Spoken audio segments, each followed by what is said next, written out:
用双瞳的颜色看山河的颜色，一壶酒水能买一家园，大意是有残缺，不必议论明月。沉思一面，邻居松江雪，对弈的是慈悲。雪落山，将点点落向无名色，烛火微微摇晃，就算是沧桑。如雪落山，将点点落向无名色，穿上冷冷泛光，残局结果全部都成亡。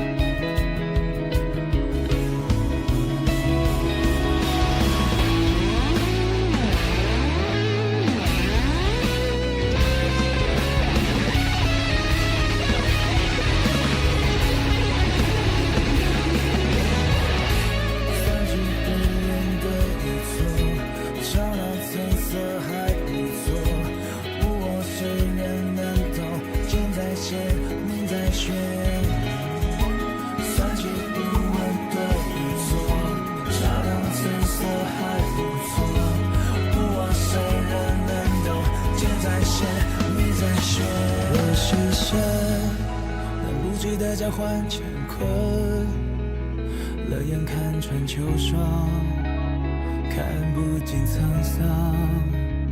倘若牺牲，来不及的交换乾坤，雪花片片落下，无声如土，无名又怎样？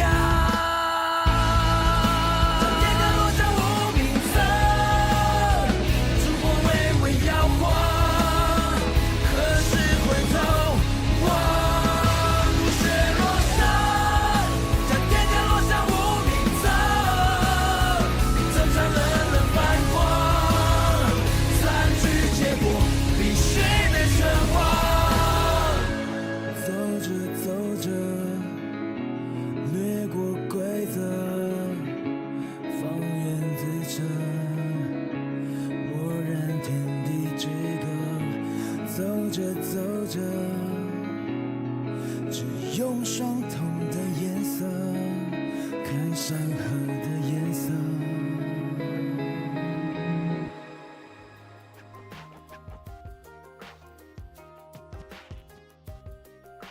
Testing, mic check.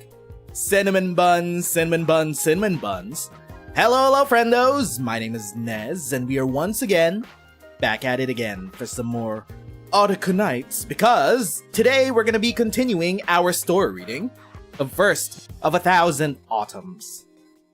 Recap of everything that's happened so far. The Shanghai Zhong are once again on the move. Ya and apparently 4 other Fahrenmits have their eyes set on Bai Zhao. Chen herself is investigating the disappearance of Wei Yanwu, who was already on his way to Bai Zhao. We don't know where he went. We don't know where he absconded. Script guys are appearing at the capital. Chen is now, along with Zhuo Le and Mo Yi and, what's his face? Wife guy. Our favorite wife guy. They're all at the library where Gia left her carving knife behind. And we're assuming that's why the script guys are going amok. Because the bestial Sui is about to reawaken. And it's causing a whole lot of Fahrenheit-related bullshit to manifest into reality. What will happen to the siblings? What will happen to all our favorite characters? Still though, aside from Ya, the 4 other Fahrenheits involved with the Shanghai Zhong, we don't know exactly what they're up to. I'm assuming the 2 people that we saw in Chen's dreams, the one Chinese Jesus looking motherfucker, and the one that looks a lot like a revenant, I'm guessing that they might be 2 of the Fahrenheits involved. The bestial Sui is calling upon their powers to reawaken. Wang is currently in a psychological battle between the bestial Sui. They're just going through history. And we're finally getting a look at our dear beloved belated late sister, Jie. Jie. This is what happens when we only have a game where we only ever read character names. Or at least maybe somewhere in the operator files, in the voice files, we could hear how it's pronounced. Is there anywhere in Wang's voice files that we could hear how Jie is pronounced? I haven't actually checked. I haven't been in the voice files in like 2 years. Anything involving our late sister? I don't know, maybe I have to increase his trust some more. But anyway, that's mostly what's been going on. We need to... Look, the big MacGuffin is obviously the carving knife, because it has the ability to erase things out of existence. And Wang once tried to use it on the bestial Sui, to no avail. Because apparently, hundreds of years later, we're still facing it. How it's gonna end its way into Chen's hands, we have no idea. But we still need 2 keys in order to access the carving knife. One of them is held by Jun, the 3rd eldest sister, or 2nd eldest? I think it's 2nd eldest. And the other key, who has the other key again? I think it's the Sui regulator. Someone else has the key. But the most important part is we have to get Jun to where the carving knife is being held. And she's having a little reunion with you. She's at Yu's shop.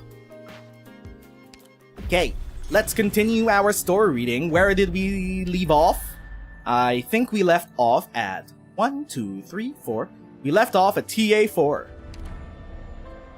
TA-4, small avalanche. Drink all the wine of man dry. Dream a dream without end and carry the burden of a crushing snow.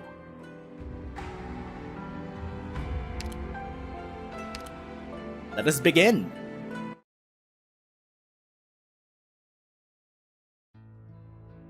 Pointless obsession, pointless struggle, pointless sacrifice. You have been fearful for centuries. You divided my awakening into hundreds of cycles, each of which is subdivided by 12, then subdivided by 30, and then. You live in constant fear every minute, every second, fearing the time limit, though you do not know when it will come. Have I become so foolish and short-sighted in the span of just a few dreams?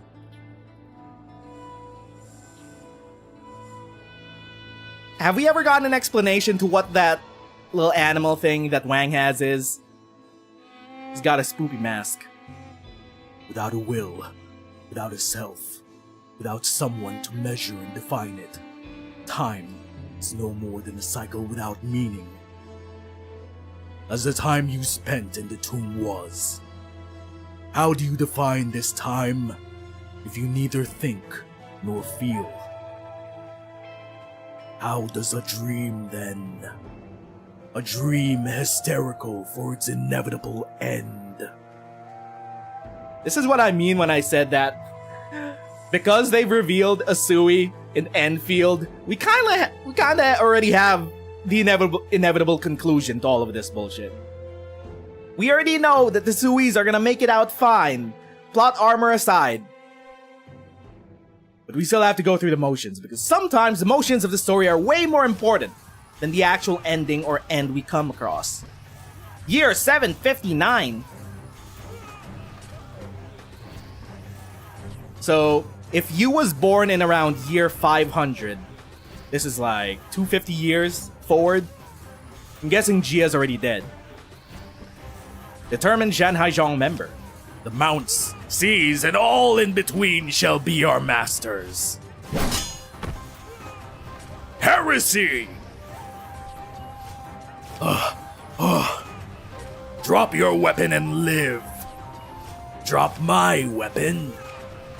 We will teach the House of Yan that Zhu has awakened, and their reign is no more than a fleeting dream compared to the infinity of heaven and earth. Zhu? Wait, isn't Zhu the name of our welfare operator?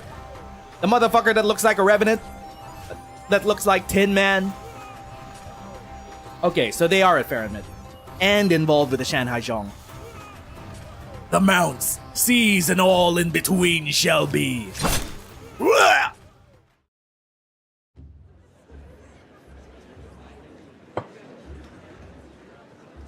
Come, drink! Sir, I'm just a humble soldier. Don't sell yourself short. After centuries, we've finally eliminated the last remnant from that hunt. The lands of Yan are safe now. A toast to all of you! Thank you, sir. Meanwhile, these two bozos. And to the two of you, of course. Mr. Shou inspired the troops by always being the first to charge into the fray, while Mr. Wang's tactics were utterly flawless. The bulk of the credit for taking down Ju must go to the two of you. A toast to the two of you. Doshi. This is a rare opportunity, Mr. Wang, and there is something I must say to you.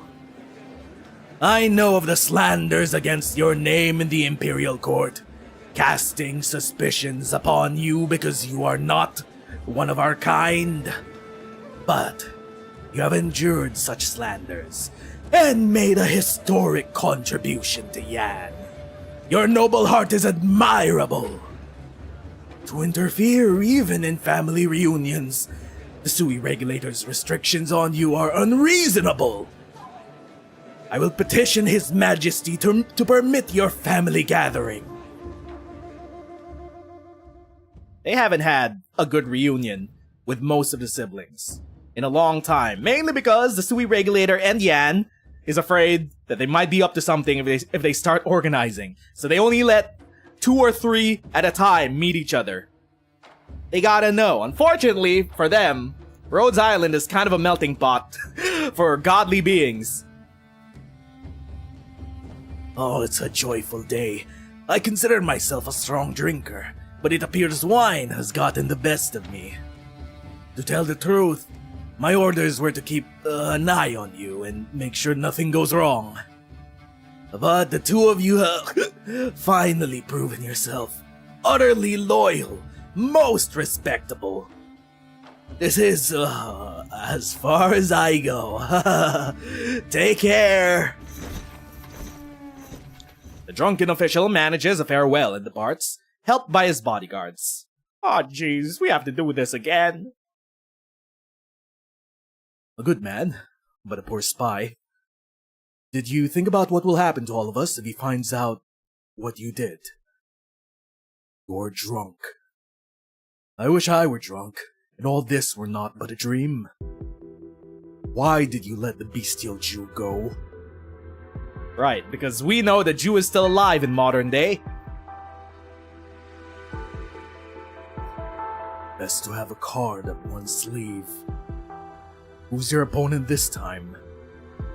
You must feel it. We all do. It is awakening. Much sooner than the 1,000 years that we expected.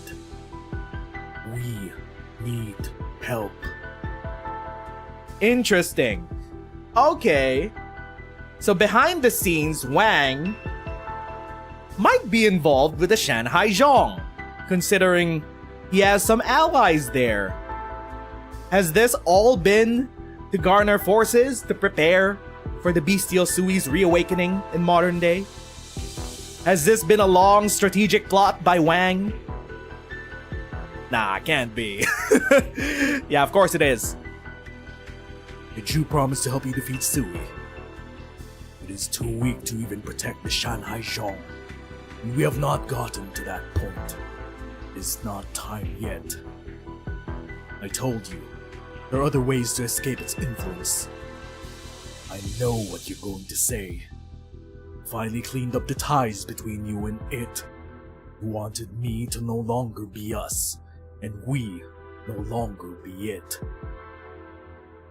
Yeah, I don't exactly understand how much of Shou's powers were given up.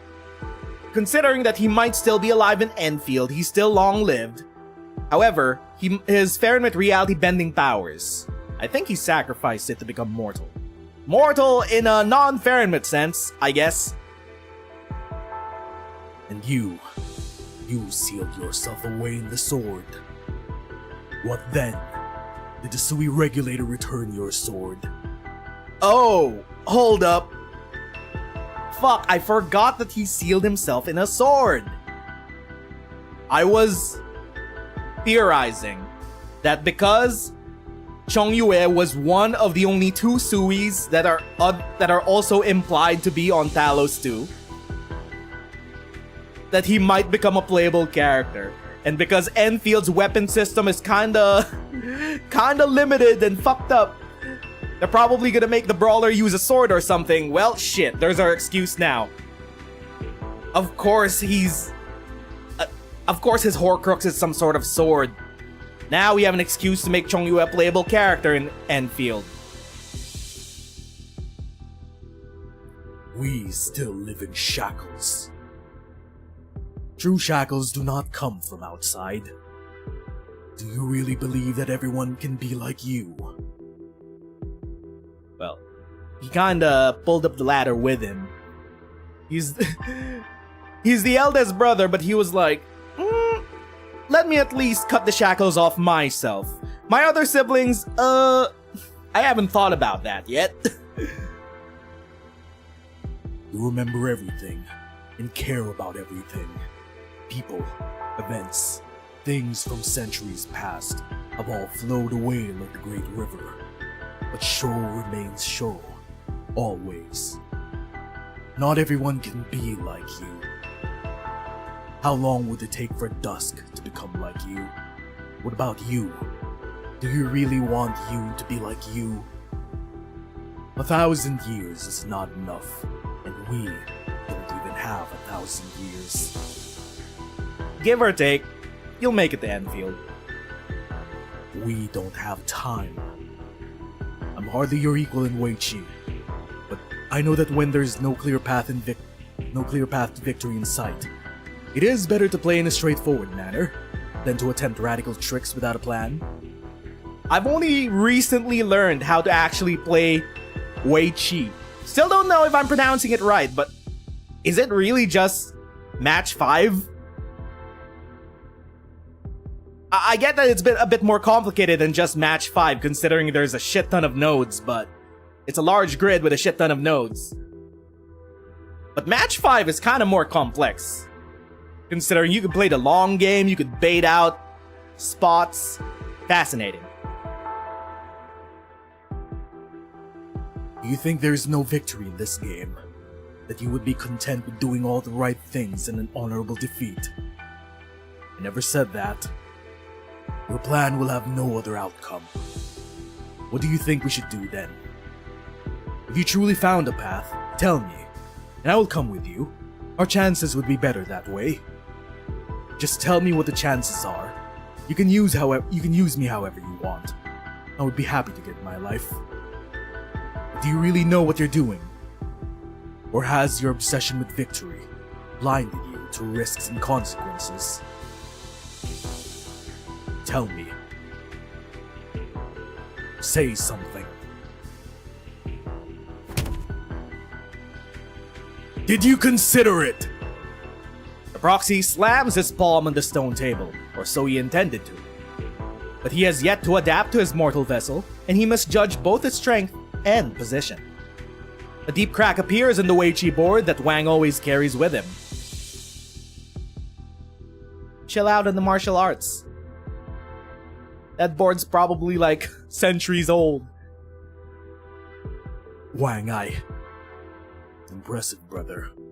This human body you created for yourself can still split boulders. Listen to me! No, thank you. None of us could reach your heights, brother. You need not trouble yourself with our fates. Ooh.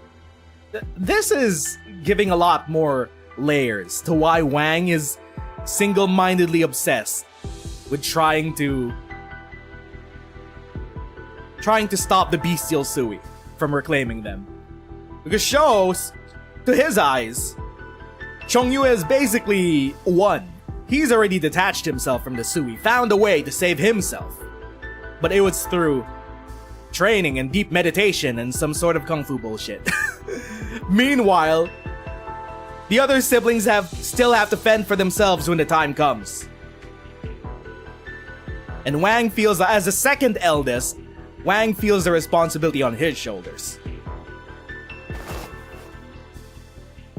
Wang! Is it Wang or Wang? Fuck.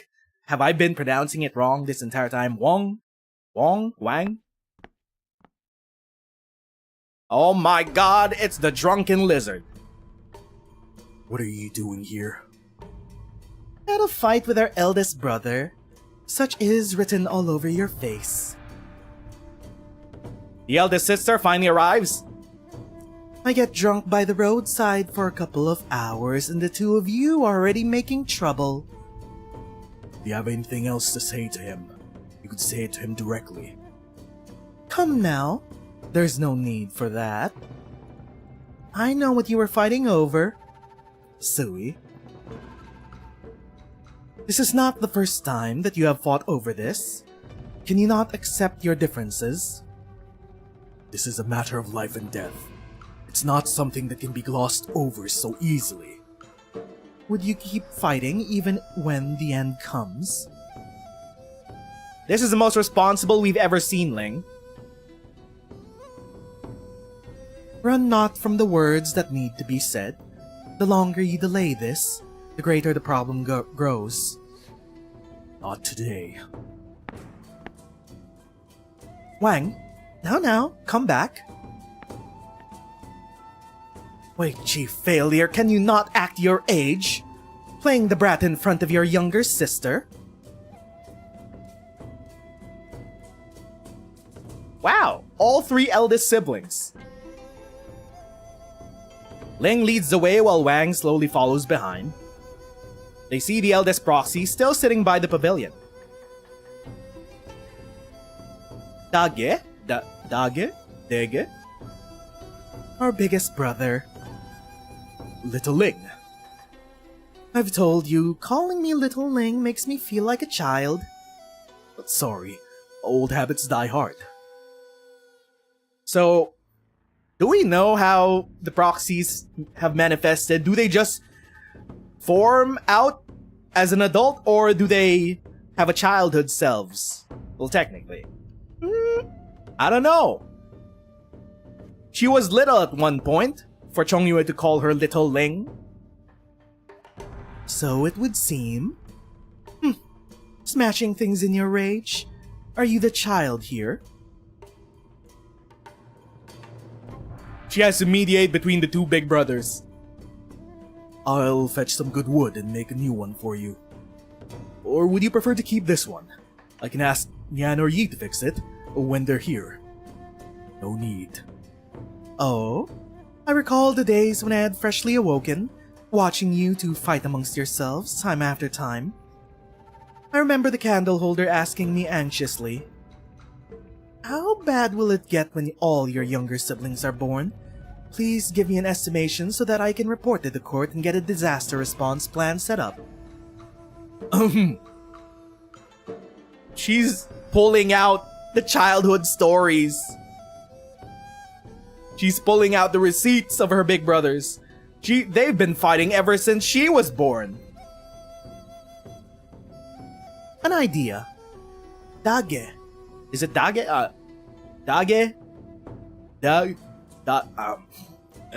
Fuck. My intonations are all fucked up. It's time to learn Chinese. Let me speak to Wang, alone. I will serve as your messenger this time, in order that you do not break anything else. Farewell. So, about the Weiqi board. Just leave it, brother. I'll repair it myself. No need to trouble yourself. Alright. You are still angry. I'm not. You only address him as brother when you are angry. She knows all of their little tics. What were you arguing about? Tell me.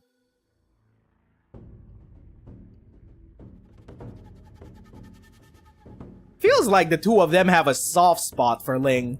She's the only one that can mediate between the two of them.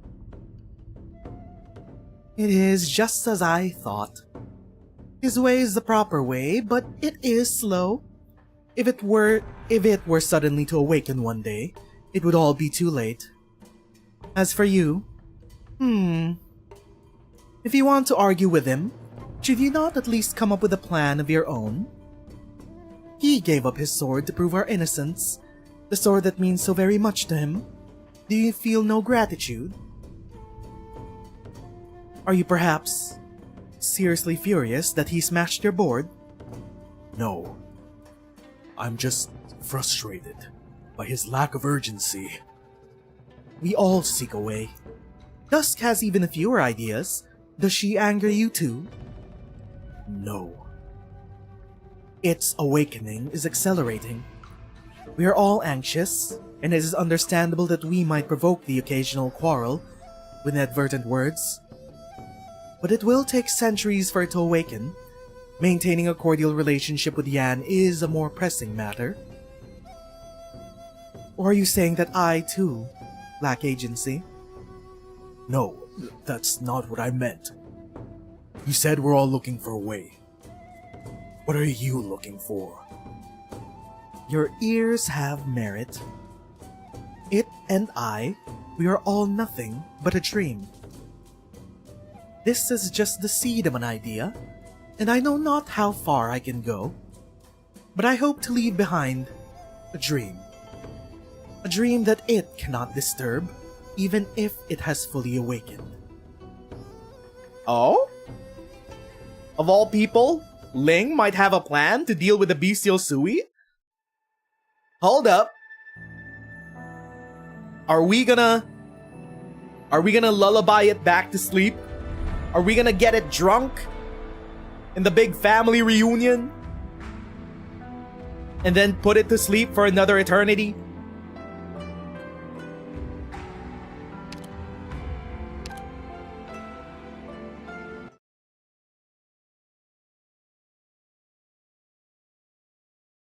Year 759. The Farenmit Jew, who is... Are you a proxy, or is this your just... I don't know, a body that you use?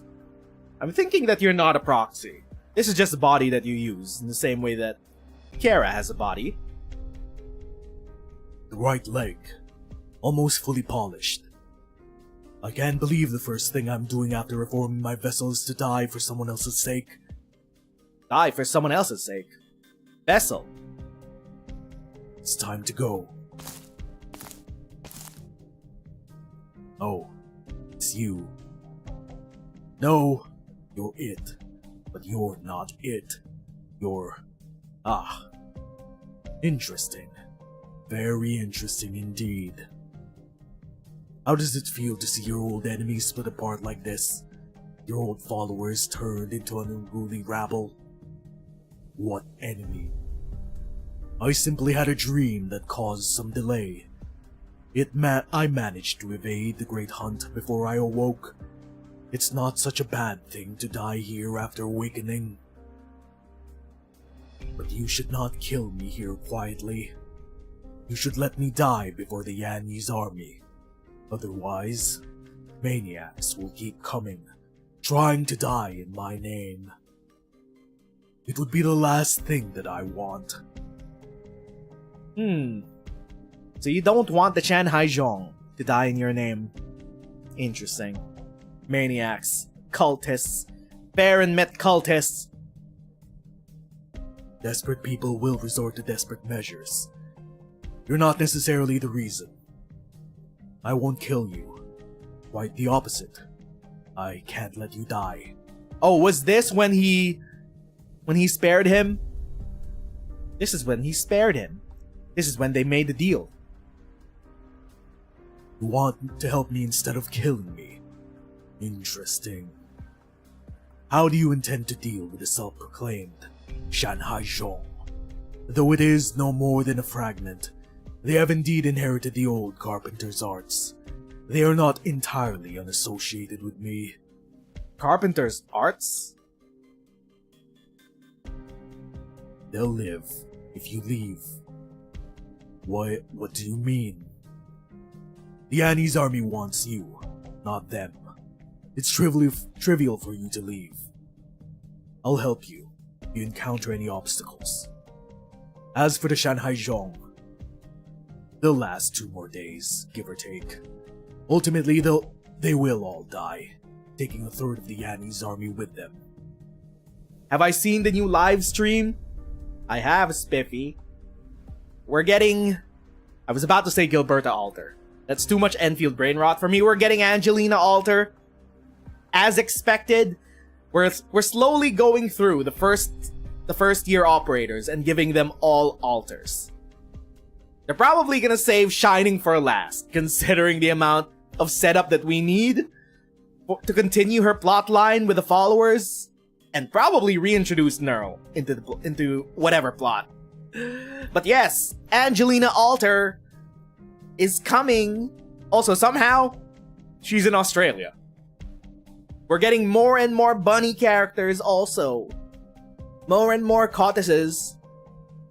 We're heading to the capital.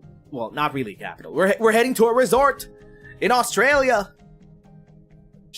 She saw how Gilberta fell off from beta, so she had to make sure everyone was... that she was a fraud.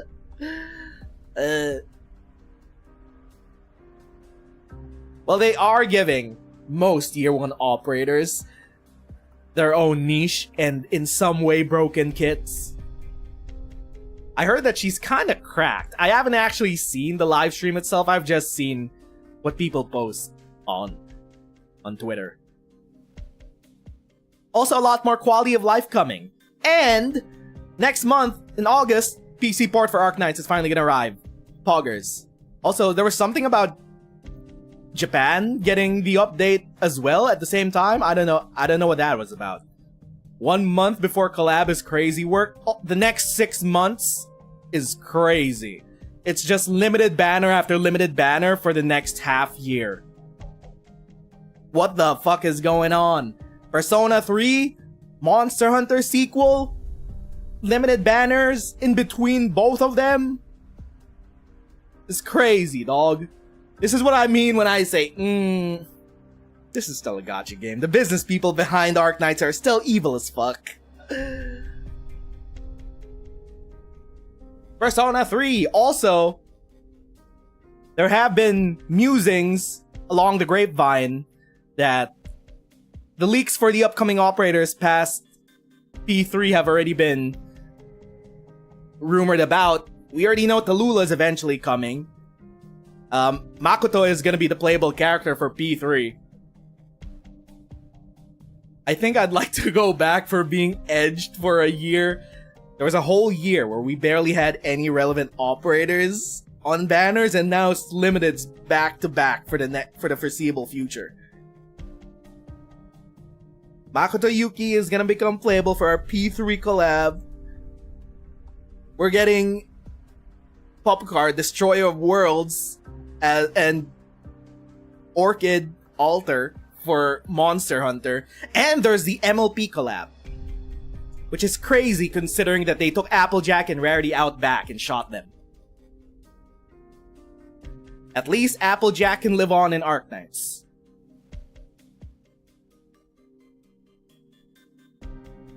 If you die for them here, they will become even more fervent and fight to the bitter end. If you leave, they will flee, and Yan's mission will be done, so they can recall their armies. This is the only way for you to stop the war. Didn't they confirm a part 2 for My Little Pony? I haven't seen. I've only seen the Narantuya Lin and... I forgot who else was in the first wave of skins. You are it. Not quite. You are 10 times it in scheming and intrigue. You better not see Yukari playable. The rumors say that it might only be Makoto. And also, our good boy. They made him a 1-star though. So, why do they keep making the 1-star, the collab animal characters 1-stars? At least, Xiaohei had the dignity to be a fully fledged operator. I would be indebted to you. What do you wish from me in return? A piece in reserve that could perhaps come in useful.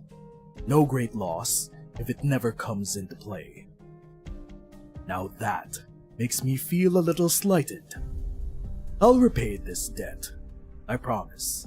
Yeah, Koromaru's becoming playable as a 1-star. I don't know, they're gonna make him a fast redeploy? I feel like that might be fitting for Koromaru. We have 1 5-star welfare. And a welfare. It'd be crazy if they make Shinji playable. Shinji and Aegis. If anything, Aegis is gonna be the next playable character aside from Makoto. They're not gonna do FemC because Atlas forgot that she existed. It'd be crazy if they did FemC though. What if? What if? Like, 90% chance it's gonna be Aegis. And then it's a toss-up between, I don't know, Shinji, Yukari,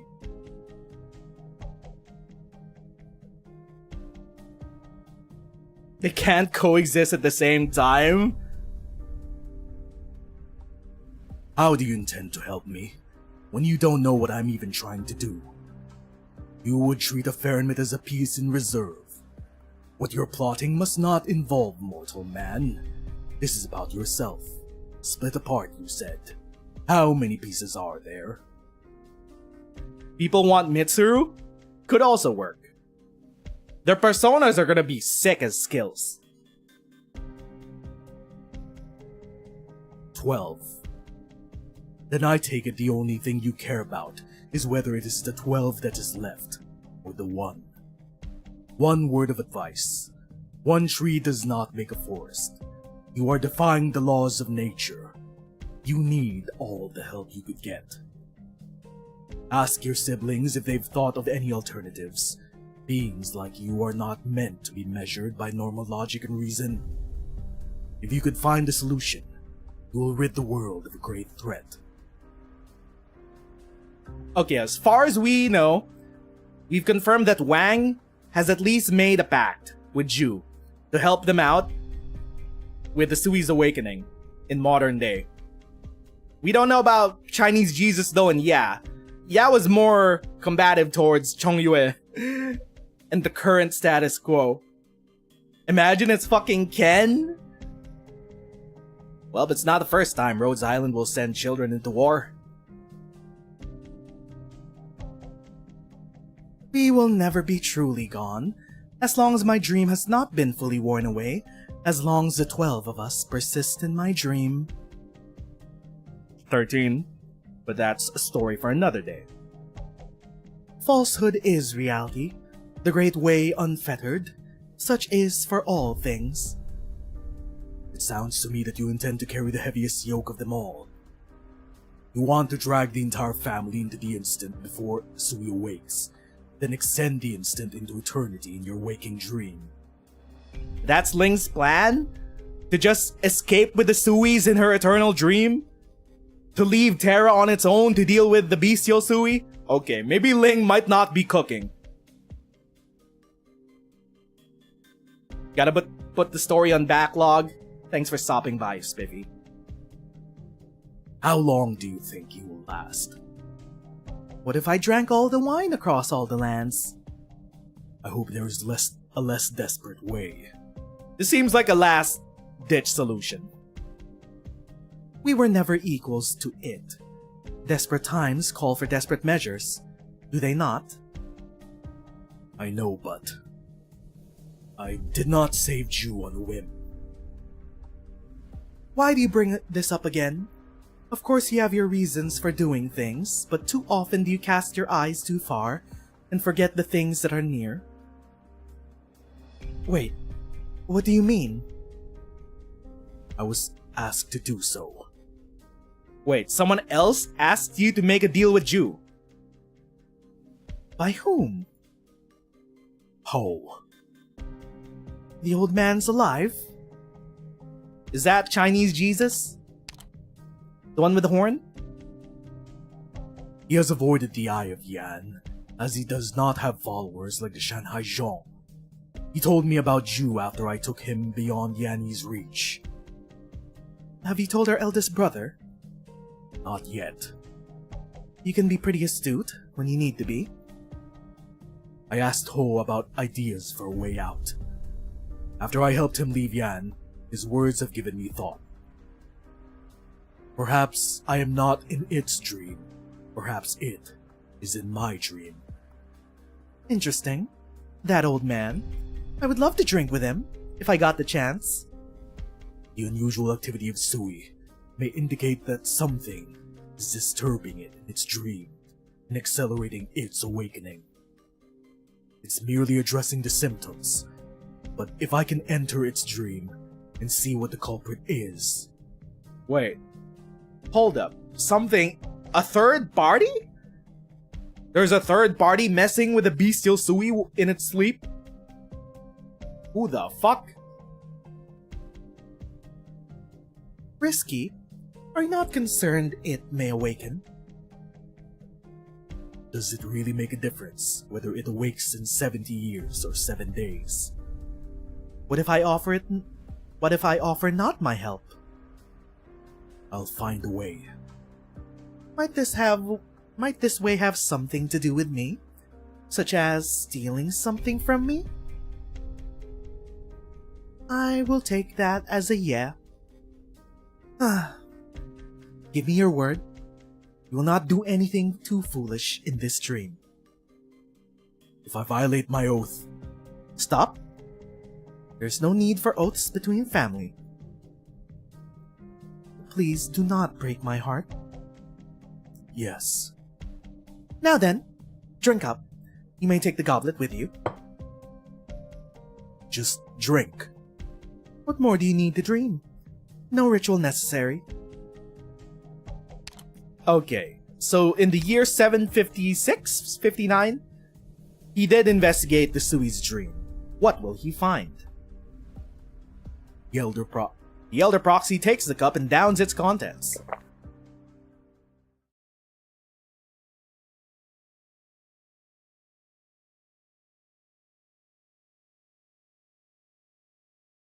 As vertigo overcomes him, he attempts to support his body with his arms. The stone table beneath his elbows had turned into a mountain boulder covered in moss. He has never seen such scenery, be it in the chaos or after he came into the mortal realm. He is it, but its dreams are too complex to be closely examined one by one. Where am I? A battlefield. A battlefield of void and emptiness. The proxy hears Fahrenheit roar at Fahrenheit. Humans swing their weapons at other humans. Humans swarm Fahrenheit before they are suffocated, crushed, and devoured. He hears the pain trembling of Fahrenheit as human weapons are locked and loaded. But he sees nothing. Invisible Fahrenheits walk across the ground. Vegetation disappear where they tread, revealing black and yellow soil. Invisible entities strike the mountains, cracking them and causing avalanches. But it remains still. It is in fear, angry, in pain, but it cannot fight back, cannot avoid it, not even let out a whimper. This... It's nightmare. After the 12 of us left, its dreams lost their visible image. The proxy takes a step back, but even in the mountains, if the mountains are trembling in the nightmare, he can hardly keep himself upright. Just because you're in a dream doesn't mean you shouldn't watch your feet. Who is this? Who's there? Ah, Chinese Jesus. Or what's his name again? How did you get in here? Oh. Ju wanted to come personally help you. But his brain has a hard enough time dreaming for himself, much less entering another's dream. I'm more suited to these things. Lamentable, is it not? That Sui's dream has become so torn and broken. Fortune and misfortune are truly two sides of the same coin. You are in its nightmare, and you have drawn its lines, like it or not. Look. Ho points in the distance where heaven and earth melt into one. Suddenly, a black silhouette emerges from nothingness. Ferryman. Humanity. Weapon. It all seems utterly unreal, like the picture books that some Yanni soldiers carry with them. Flip through the pages rapidly and the pictures begin to move as though they have been subject to Dusk's touch. I'll awaken it. Quite the opposite. A nightmare does not last long. Anyone trapped in a nightmare only seeks to wake up. This silhouette at least allows it to sleep a little longer. Then, what do you mean by fortune and misfortune being two sides of the same coin? Ho says nothing, but Wang sees it. At first, the images are awkward and stiff, but soon they become smooth. Not much has changed except for a white shadow appearing within the black silhouette. What is that? All 12 of you took something from its dream. When it let you go, its old dream gradually blurred, and a new dream. And the new dream became empty. But what was left behind was not a void. It was a mirror, waiting to reflect the first thing that entered this dream. Okay, so that's why we fight White in the gameplay as the final boss. It reflected Wang, his visage, because too much of the Sui has separated and self-actualized into 12 separate individuals. It's desperately trying to maintain its sense of self, using a mirror and such. That thing, that man, is you. What is this? You are seeing its nightmare, and now a reflection of you.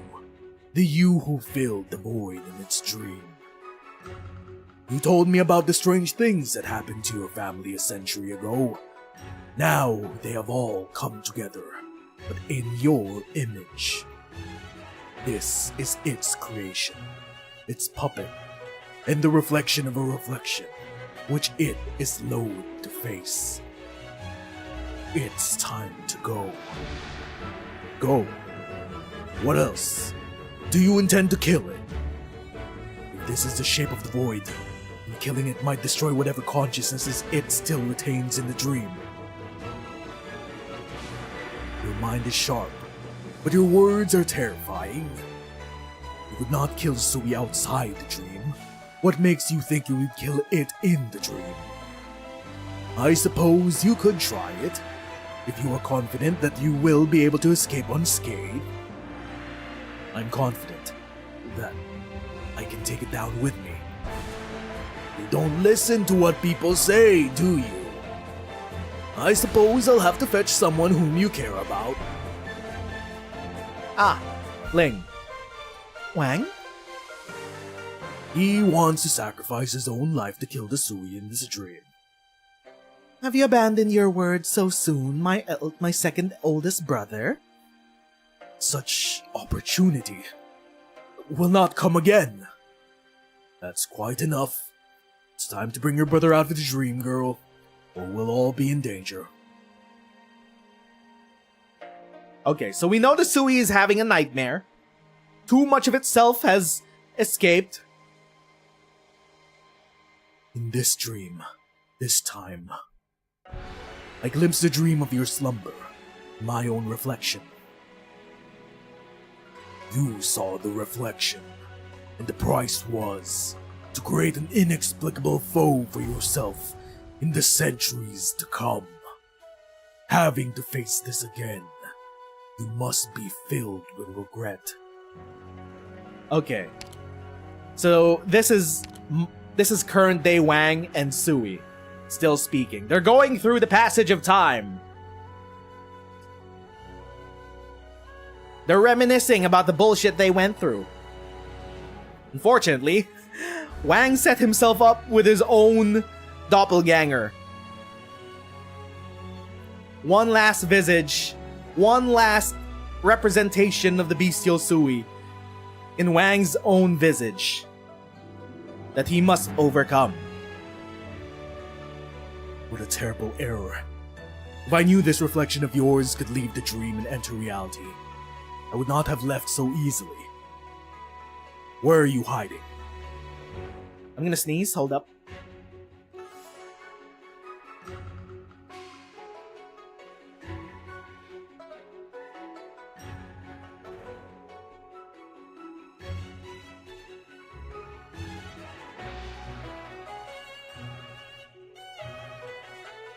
Okay.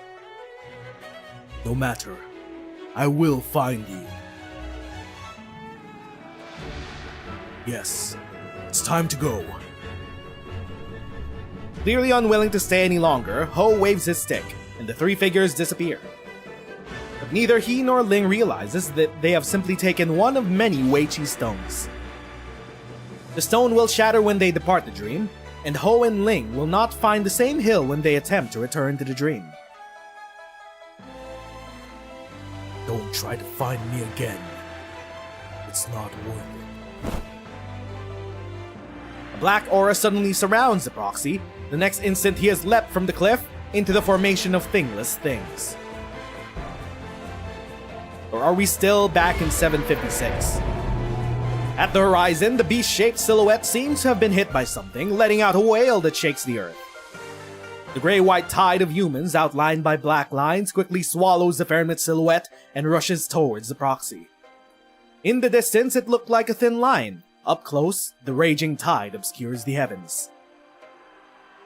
Black armor, plain robes, iron swords, pale bows. Yanni's equipment from 1,000 years ago in black and white, like the an uncolored draft surrounding the proxy. The first soldier charges at the proxy. A spear carrying the afterimage of arts rushes towards the proxy's throat. The proxy cleaves it in two. Bring it on! He shouts. The army in Sui's dream pauses for an instant. Then they rush towards him like a river that his words had frozen for an instant.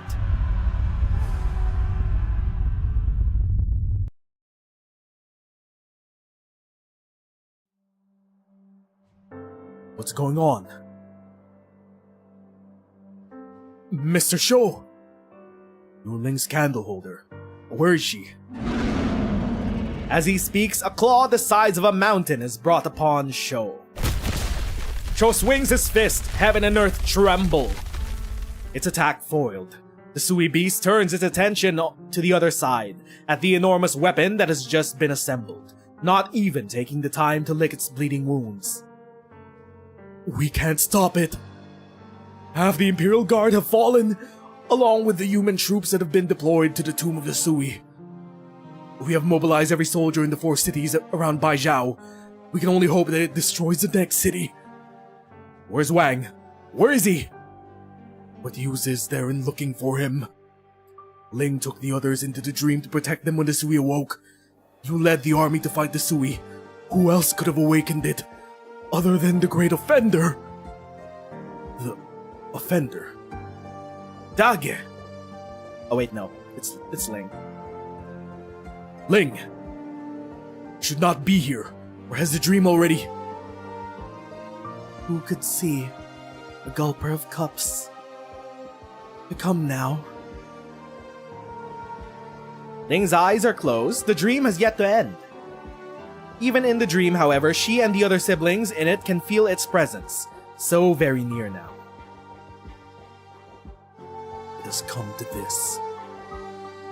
Fight to the death it is. Shou is awake. He draws his sword, which has not yet tasted blood. In the dream, Ling points her lantern at the body of the bestial Sui. The bestial Sui turns around towards the beings born of itself.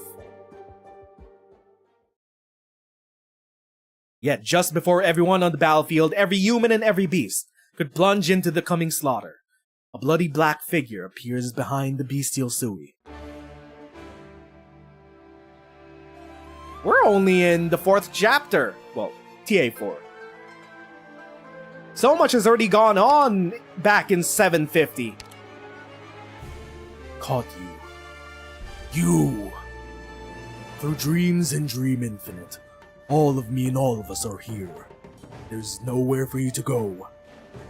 You wouldn't dare! Kill me and you will be destroyed. All and will all your family. Wang does not answer. He lunges forward with his sword and impales the throat of his own reflection, which he had pursued through dreams far too numerous to count.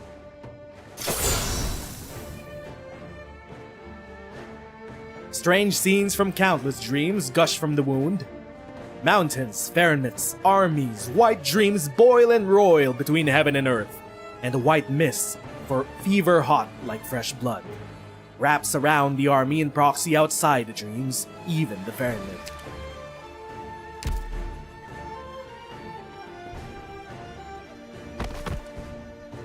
Only when the white figure falls to the ground do the others see that the two bodies lie upon the ground, all life gone from them. One was Wang, the other was exactly like Wang, but not even death could wipe the malice from his face. No one knew who he was. Ling! As the two bodies fall, Ling and her siblings in the dream vanish into nothingness. Ling! The bestial Sui wails with the last proxy. Oh, the stone! Meanwhile, back in current day,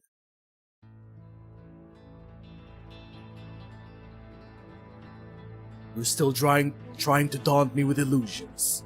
Will not succeed. Who could see a gulper of cups become now a sorrowful drunk? Ling would never say that, not even with the end upon us. okay, they're still having their psychological genjutsu battle. Was any of what we saw real? Was it an actual flashback to 756, 59, 750?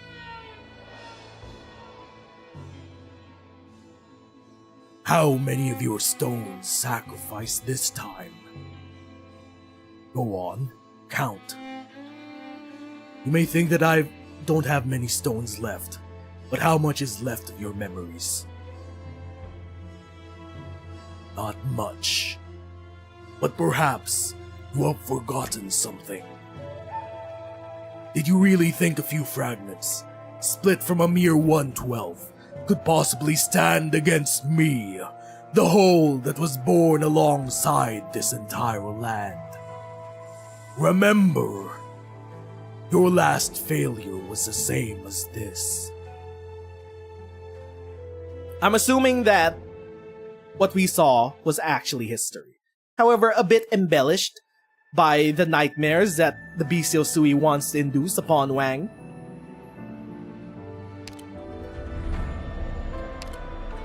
TA-5, Twin Swallow Pincer. The player behind the curtain has picked up the stones and entered the game. Is it a friend fighting against Sui together, or a foe with ulterior motives? Who's that referring to? Ju? Ho? Chen? Wei?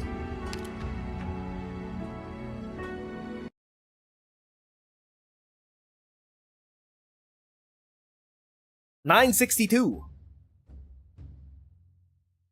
They're still in their bout. Well, at least we get more of a history lesson. I don't know if Jia is still around. We still haven't confirmed when she died. This is as far as we could go, Your Imperial Majesty. You're the only one in all of Yan who may enter the room beyond this door. It is but a door. There's no need to be so fearful.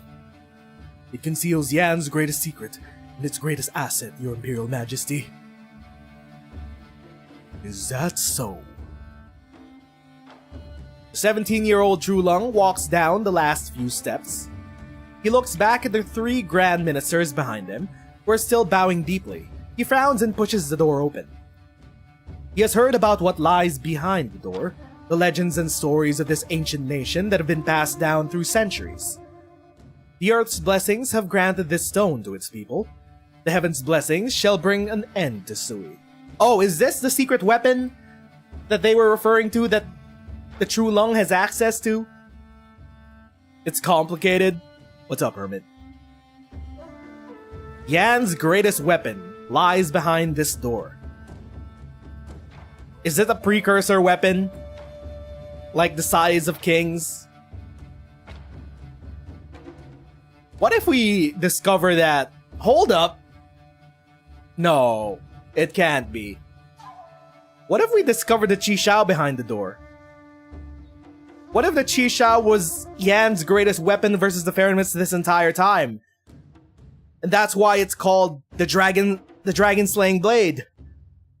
It's been the Chi-Shao the entire time, actually. Some say the prosperity of Yan comes from it. Others say the True Lung's authority is merely borrowed by it. From it. But no one has seen it with their own eyes in nearly a century. The ascending True Lung is filled with excitement, his fingertips trembling. Everything in the land of Yan shall obey him, for the prosperity of Yan.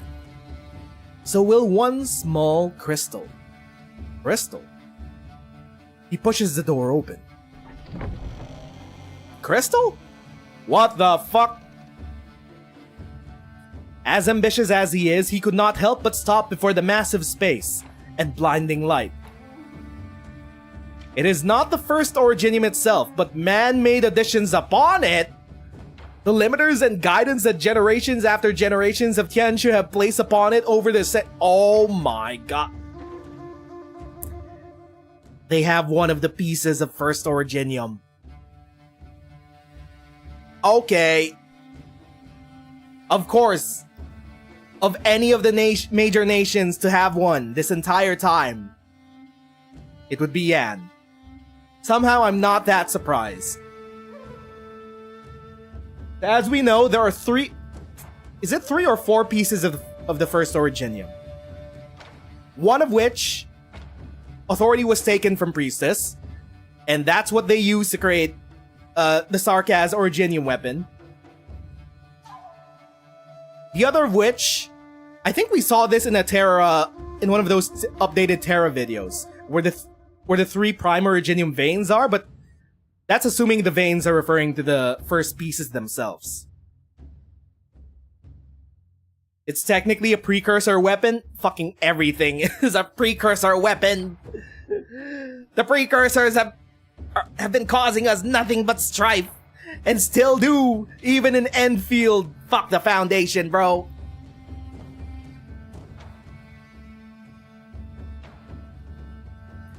At the new capital of Baijiao, a tomb was built to hold the vessel of Sui, and the consciousness of Sui was suppressed by the power of calamity.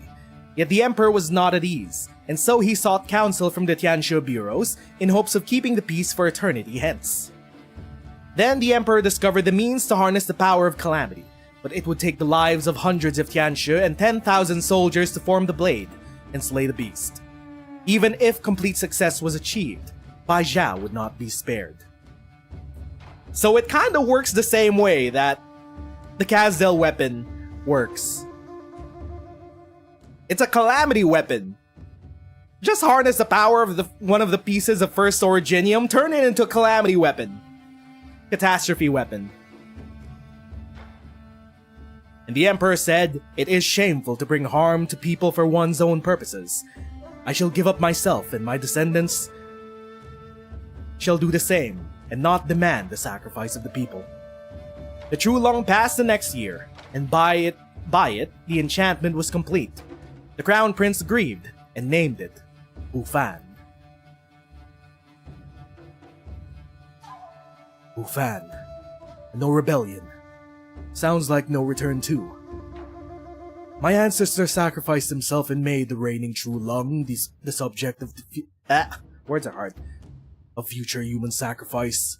Henceforth, the True Lungs that came after him gave their lives to harness the power of this Originium.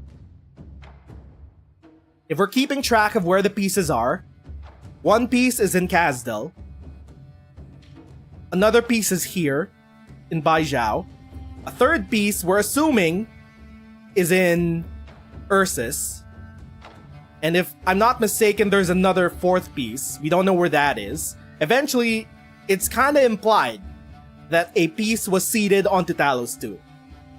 But that's only, like, still a theory. Technically. It's heavily implied, not confirmed. The big tree. Or maybe it might be the proto-rig that we use to build the Dijang. Either it's the proto-rig, the large proto-rig that the Dijang is built around, or it's the big Originium tree that the Enmin first planted when they crossed the Stargate onto Talos 2 to begin the veining process of Talos 2 with Originium. I would not have known it was so massive if I did not see it myself. Yet it's no more than a tiny crystal compared to all of Yan and Yan's future. We also still don't know what the True Lung looks like. I'm just gonna assume he's minimum 40 years old since, the grand conspiracy that happened 40 years ago, which caused Wei Yanwu to get exiled. And also, he's technically the brother of Wei, so he's gotta at least look like a dragon furry. The True Lung has got to be a pure-blooded lung. He's gotta look full furry. Surely. How much energy have we spent on suppressing the sleeping beast? With such energy, how many armies could we have raised? How many machines could we have built? How could I tolerate such inaction? The True Lung lingers before the facility for a while. He has gotten used to the scorching light and even starts to feel bored. A smile comes to his face as he remembers the reverence of his 3 Grand Ministers' faces. How will he deride their timidity when he leaves the room without being rude? He recalls the rule that kept the ministers out, for him to face the structure alone. The rule that inextricably links it to his life. He could not help but laugh. The True Lung's authority over all under heaven, tied to a tiny crystal like this. Is this what gives Arknights China the mandate of heaven? A piece of the first Originium? Would that imply that Priestess is God and Yan has the mandate of Priestess? Hold up. There are some implications to this. The mandate of heaven is actually the mandate of Priestess and the precursors.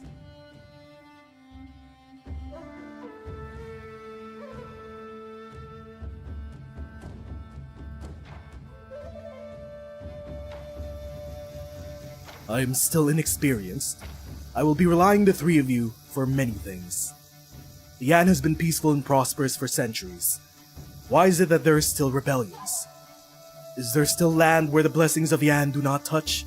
Or seditious subjects who will not submit to imperial rule? Talking pretty emperor-like.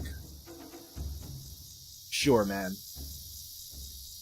Silence. I will decide myself then, as you do not answer. The blessings of Yan shall touch every corner, so not a single person shall worry for food or shelter. The teachings for Yan shall reach every heart, so that not a single rebellious thought will enter the mind of a single man. Okay, bro. We shall vanquish the northern traitors and build the nomadic city of Baijiao. Both are the foremost priority, and neither shall be delayed. There's a bit of paralleling going on here between our real-life histories and the True Lung spouting about. You shall summon the 6 ministries, discuss the specifics, and deliver the proposal by the end of the month. Dismissed. The trio on the other side of the curtain bow in assent and leave. Also, what is the time span of this? Year 962. Oh! This was prior to the conspiracy, right? Or was this after he ascended to the throne? This was around when Blaze was born. It is 40 years prior to current events. Okay.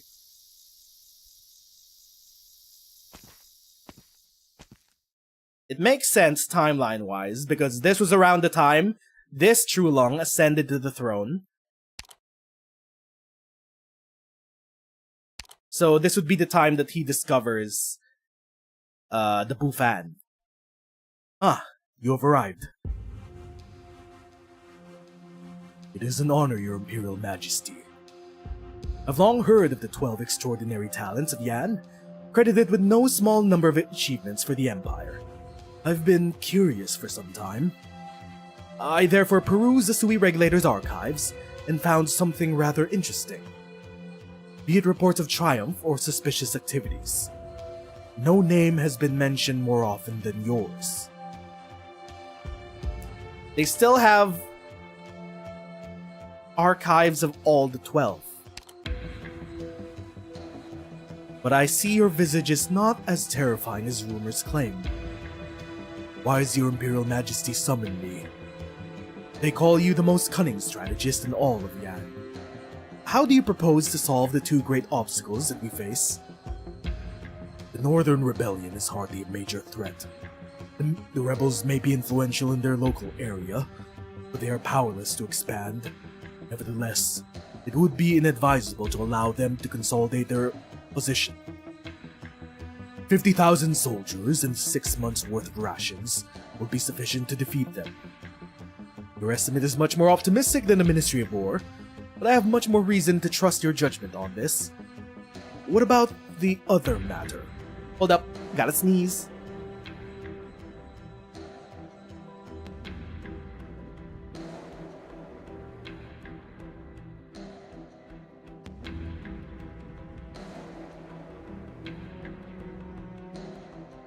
As for the modification of Baijiao into a nomadic city, I understand the Ministry of Works has validated the engineering principles. The only issues are funding, supplies, and the tomb of Sui beneath Baijiao. How did they... Is the tomb a part of the nomadic city, or did they leave the tomb on the ground? Yes, you understand the problem. It is for this that I have summoned you. How do you intend to eliminate Sui? Okay, asked him straight up. The greatest threat to Yan. How do you intend to deal with him? If you are familiar with the scrolls of the Sui Regulator, you understand that we were the same in one Sui, and our fates are intermingled. Do you mean to ask how to kill us? It is only Sui that Yan is concerned about, and no other being. Okay, dog, that's doublespeak.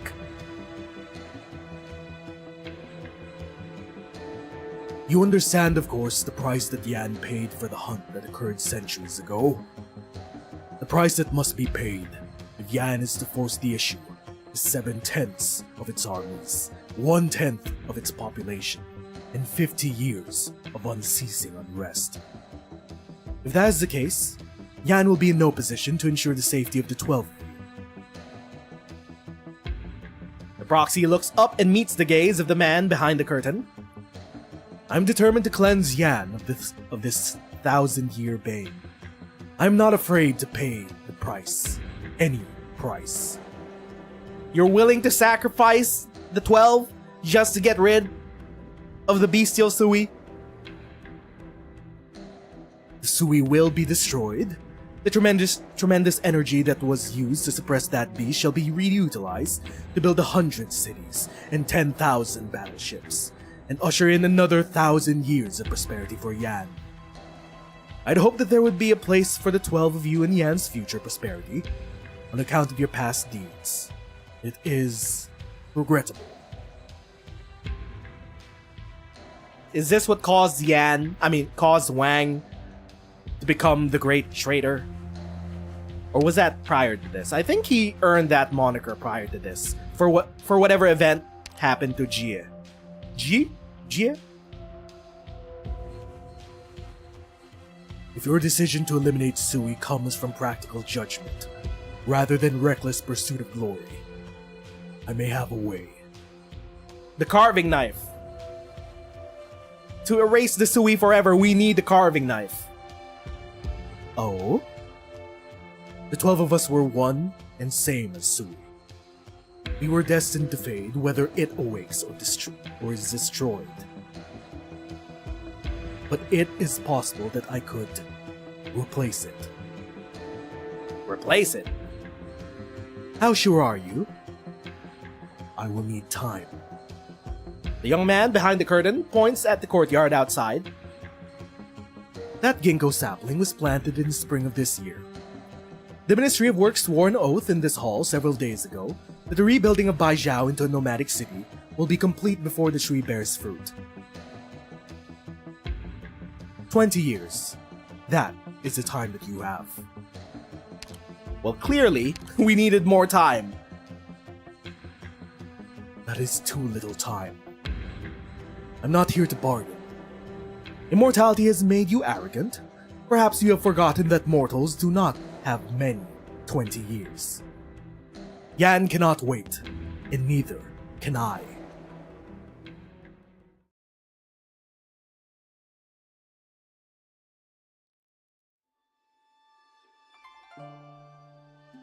I'm assuming we're still in the same time span, so Jie might still be alive.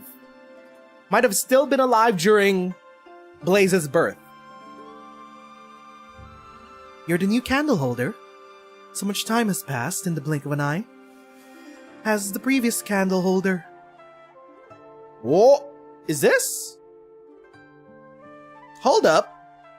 Is this the blonde Tianxia? Or is this a new character? She's kind of raven-haired. She retired last month and asked me to tell you not to worry. I will take over your communications with the Sui regulator from now on. Well, we'll have your hands full. Most candle holders have to worry about tracking down my free-roaming siblings. As for mine, they have to sit in this office all day, handling books and scrolls. They're more like secretaries than candle holders. I enjoy reading and writing. This is right up my alley. Perfect. What's your name? I'm Chun. So it's not our Tianxia, it's Chun. New character. For the ancient tree that shares your name, 8,000 years is a spring and 8,000 years is an autumn. Was the one who named you remarkably ambitious or remarkably cautious? Wait, you are... Whoa! Oh! She's... an elf. She's an elf!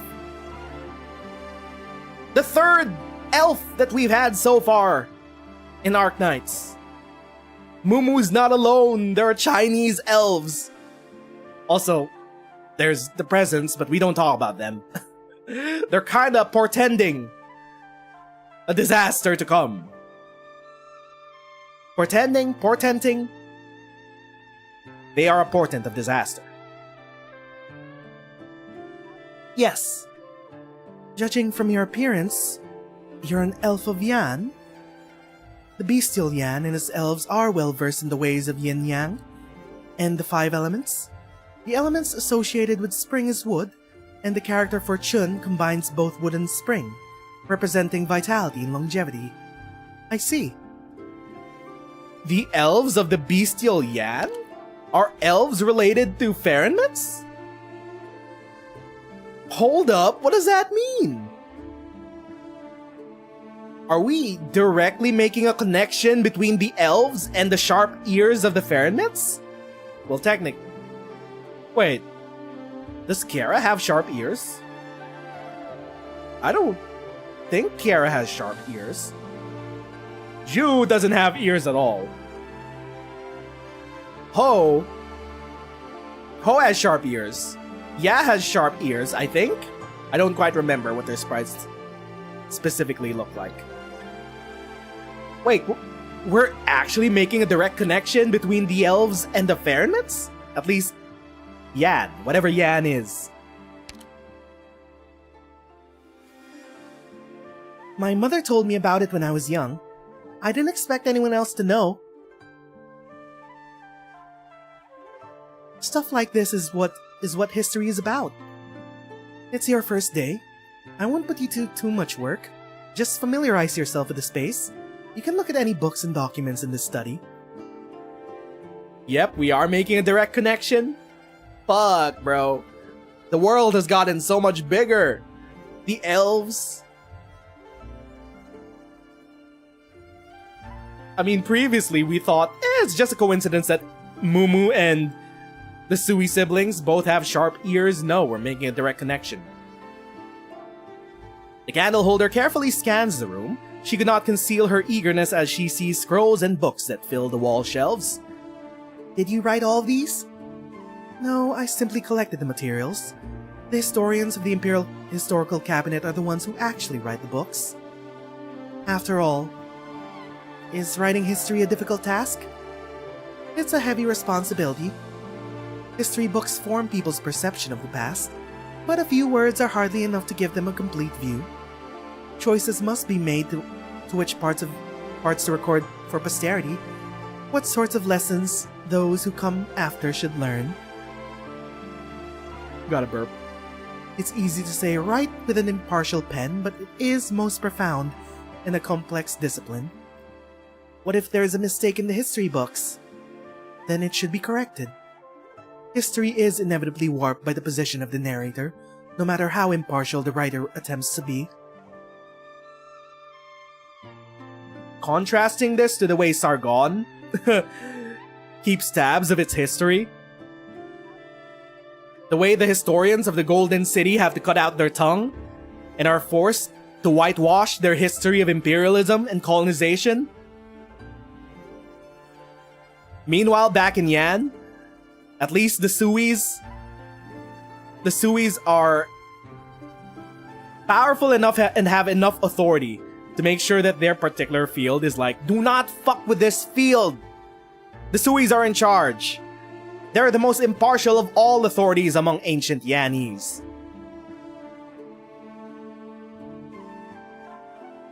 I see a few more problems because I've lived longer than most and remember more than most. It's true that your kind, the proxies, are different from other long-lived. Before I joined, I heard that each of you had your own powers. Do you use your powers to correct the errors in the history books? I heard you have a magical writing knife. Do you use it to correct these errors? It can, but this is not how it should be used. Huh?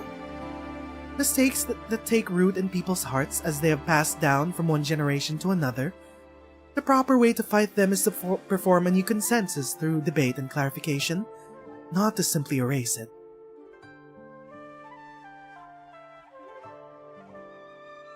The democratic process? In the same way that many of... I was about to say that this is kind of related to Blaze's mother and the way Blaze's mother fought for education to become a right. Holy shit. This would be about the same time, actually. This is the exact same time when Blaze's mother was doing her whole shake-up of the status quo. It's all connected. The lines are parallel. Erasing a wrong word from one's own writing is not a significant issue, for it only concerns oneself. But to do it in a published book would be to meddle with the memories of thousands. As for history, setting aside the question of how much I can alter, it will not be a good thing for myself and for Yan. Frankly, it's already a chore to ensure that history is not altered. I hardly have the energy to alter it myself. Seems like there's something you would like to change with the knife yourself. Huh? Before my mother passed, she said I may be the last of the Yan elves. Oh. She wanted me to find a home. I wandered for many years. I tried many ways to blend in, but I always failed. Yan does not want to accept you. because the Yan elves were depicted in the Great Hunt as fickle and disloyal. Were they loyal more to their Farenmit of Yan? The Yan. I'm assuming it's pronounced as Yan. Yan? But I know that's not true. The bestial Yan stood against Yan to simply survive. They cannot be denied. The elves, though, had only wanted to mediate the conflict, yet they became the enemy of both sides. Ultimately, most were killed in battle and their deeds lost to time. Hold up. Wait, are we giving an explanation to why most of the elves are gone? Were they also killed off in the Great Hunt? Does that imply that Mumu's ancestors were also killed off as part of the Great Hunt? Do different Farenmits have their own elves? Or are we talking about, is Chun actually a distant cousin of Mumu? Is there only one race of elves, or do different Farenmits have their own set of elves? A lot to think about.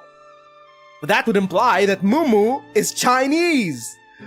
She got that Chinese dog in her, if she's related to the Yan elves. So you wanted to alter this history? I don't deny that I thought about it, but I'm your candle holder now, and my work comes before all else. I can't lend you the writing knife, nor can I allow you to alter history. I understand, I shouldn't have. But if we find proof that the elves were in fact not disloyal, I will do all that I can to help you correct the erroneous records in the proper manner. Huh? Things haven't been too busy lately. We could visit the area where you used to live. What do you think? I've only just come. Besides, things I said aren't necessarily true. I can tell that your passion for words and history is genuine. Besides, who will believe you if the historian does not? Yes! This is the key to my office. You're my candle holder now. Take good care of it. How do you get in if you give me the key? Why should the master of the house need a key? She's so nice. She's the third eldest sister, but she's so nice. She acts as both older sister and young sister. Meanwhile, back at the judicial court, the court building has only just been completed. Why? Don't worry. It will not be torn down. Our Tumutianshu will transplant the judicial office to a nomadic plate, undamaged. But wouldn't it have been so much cheaper to build it directly on the nomadic plate? I hear the Imperial Court is putting everything behind this nomadic city. I'm sure our cooperation will be very important. Get to the point. What do you want? My rosewood chair, ebony table, Ko-Wu plates, and Danyan lamps. None of them were inexpensive. Here are the receipts from when I ordered my things, if there is any damage. Fine, you'll be reimbursed accordingly. Yes, the prisoners have been transferred. The previous instructions were from the Judicial Review Office, while the new ones are from the Ministry of Justice. I understand, but am I supposed to conjure the prisoners out of thin air? You don't care. The Burden Beast carriages are arriving in minutes. They were rushing the building of the nomadic city. At least, there was some oversight.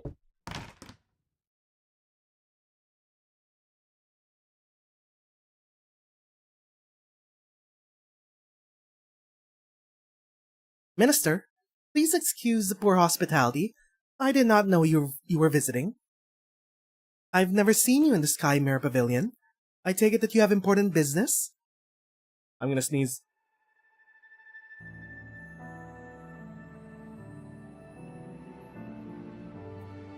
There isn't much time, Miss Jie. I'll get straight to the point. There is an error in this year's archives that I would like to ask you to correct. A mistake in the documents that I audited? Pray tell. Documents submitted by the Ministry of Works state that there were around 100 deaths associated with the Qidao project at Danyan this year. Why did the number become 3,000? The figure of 3,000 deaths was not cited from a single document, but calculated based on documents from the Ministry of Works, the Ministry of Revenue, and local government departments. The records are carefully sourced. I have kept a copy should you wish to review them. While it is not my place to question the work of the Ministry of Works, I have no idea why the 3,000 deaths in Danyan's local records became just 100 when it reached Baijiao. Corruption! They wanted to downplay the records.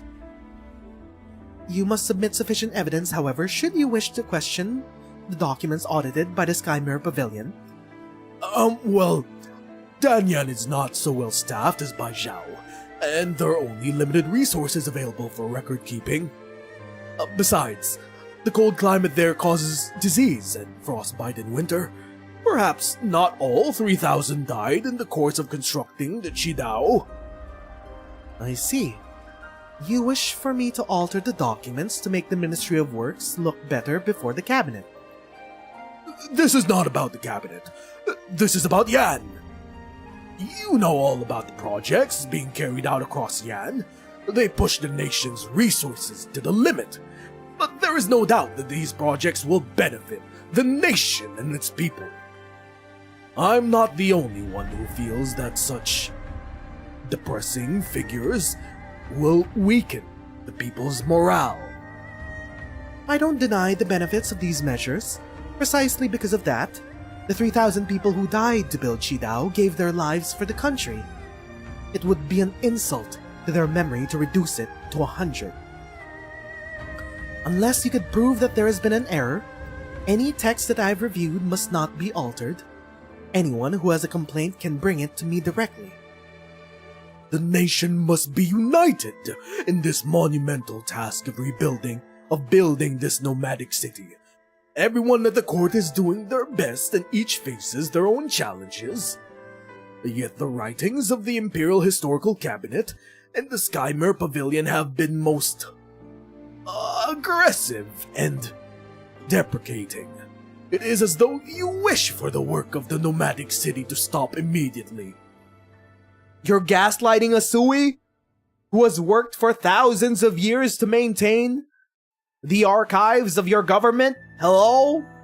How old do you think you are?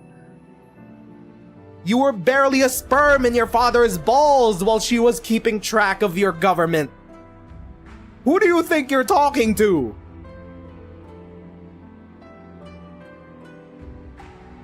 Is it the writer who has something to hide, or the reader? How dare you! The Imperial Court has compensated the necks of kin in full.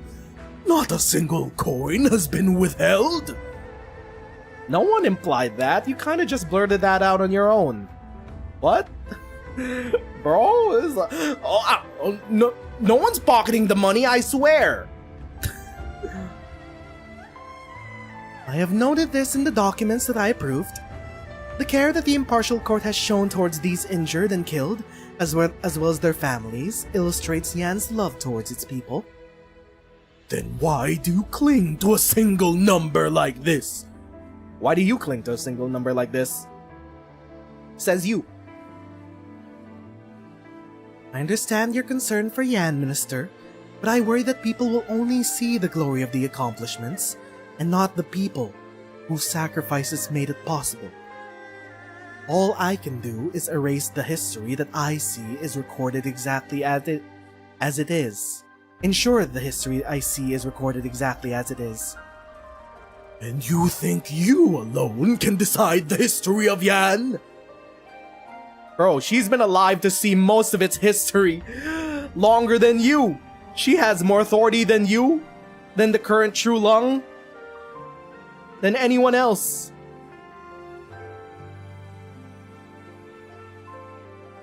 History has never been decided by one person. Also, you could debate about it. She's been asking, if you want contradict the 3,000 deaths, you provide your own evidence, and we could settle this in the marketplace of ideas and debate. If you want to correct history, you better bring you better bring your own evidence, bro. And then we could hash it out as two parties. She's been asking for your evidence. History has never been decided by one person. It is the combined soundless voices of millions. You are a learned man in a position to improve the lives of thousands upon thousands, Minister. I simply leave behind some words for the people whose voices will never be heard.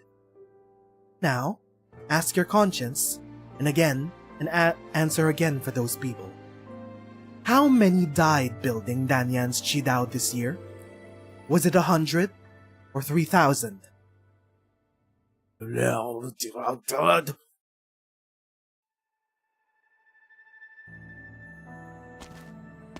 Ooh, it's Jun.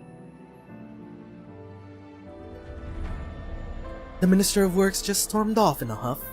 Is it because of Danyan? Is this why you have come, sister?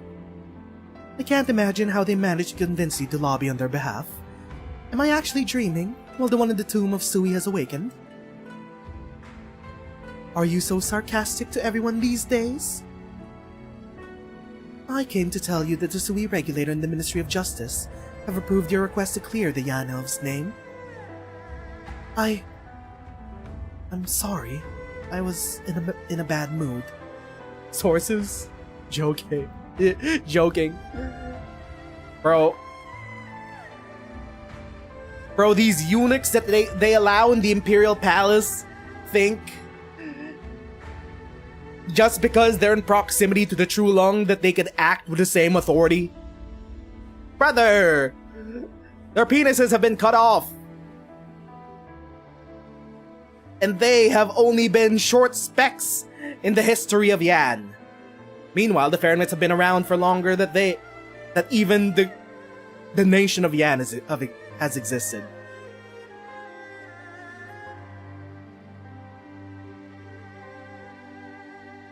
Apologies accepted. That's the first good news I've heard in days. It'll make Chun less gloomy, I hope. It's not good to be fighting with the Sui regulator, but I doubt they would be happy to see you get too friendly with your candle holder. I understand, but she's really taken to her work, helping me compile these histories. She clearly likes it. I have a feeling she didn't become a candle holder because she wanted to, but because she was alone and didn't have a choice but to take the hand that was offered. Well, a wrong has been righted. That's always a good thing. Of course, I think part of their intention is to get you to compromise on changing the documents. Oh. A little exchange. They'll clear the Yan Elf's name. In exchange, they want you to just fudge up the numbers for Danyan a bit. I get it. I simply came to discuss matters, because this matter has gotten to the 3 Grand Ministers and the True Lung. I'm not lobbying on anybody's behalf.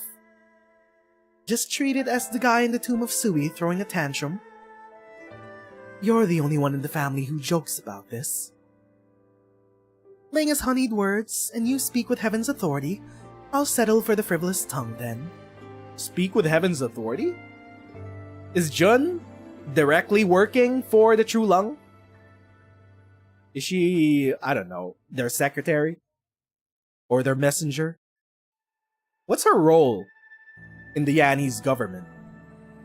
Yan's chief engineer, Jia's chief historian, Wang is tactician, Chongyu is their general, Dusk is Dusk. Yu has his... Technically, Yu's influence on Yanese culture has been severely understated. In current day, we see him running a rundown restaurant. However, he himself has inspired many chefs throughout the history of Yan.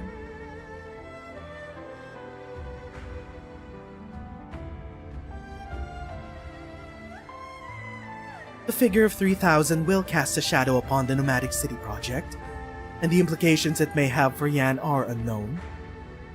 Did you tolerate the falsification of records while you were still administering justice? Falsifying records is a crime, of course. However, if the perpetrator did not do it out of selfish interest, I will consider extenuating circumstances when determining the punishment. I'm surprised to hear that. We each have our own specializations. I don't work in history and you don't work in law. Is she a lawyer? Is she a Tiansha? Is she the chief Tiansha? Is she part of the Tiansha Bureau? That's what that implies, right? If she's working in law?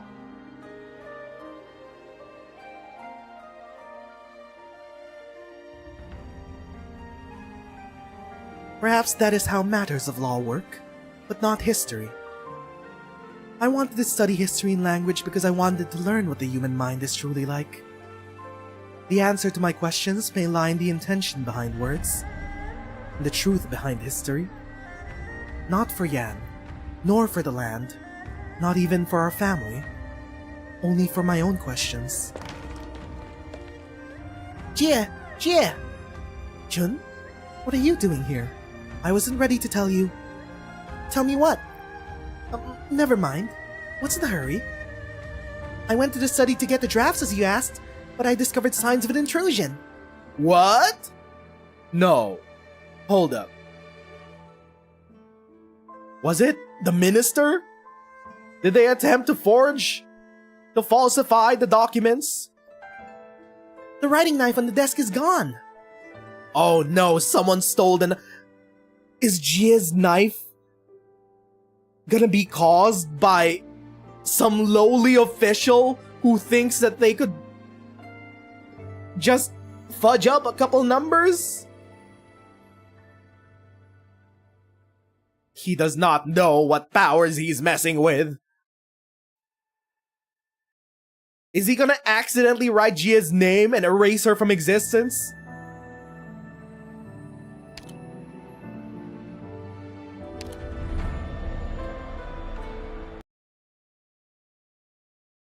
Year 965, a decade later, since the previous events.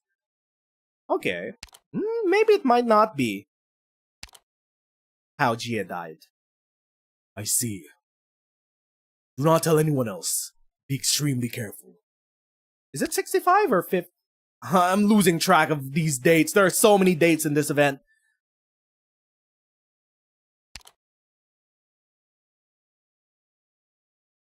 I think it's still the same timeline. It should still be within the same timeline. I need you to do something for me.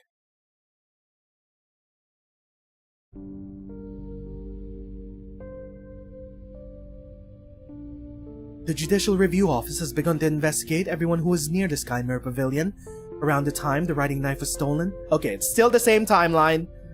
Still the same year. We're still going through history. Outside of our siblings, you could count the number of people who know about the existence of the knife with one hand. Yes, it is just as I feared. I won't stand aside and do nothing if someone tries to harm you, Jie. I doubt someone trying to harm me would use such means. It feels more like a warning. His Imperial Majesty is an energetic ruler. He wanted every person in the land to bow to him. He would recognize our family as not being of his kind. But I do not believe he would stoop so low as to use a knife in underhanded ways. We're suspecting the Emperor of stealing the knife to hold power against the Sui.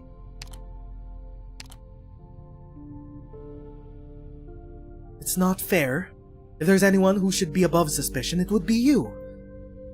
You know how hard the words fair and just are to write? It's as our oldest brother says, there's little point in arguing when it's thousands of mouths against one. I think she's a judge. Jun's a judge, the head judge. She swings down her gavel.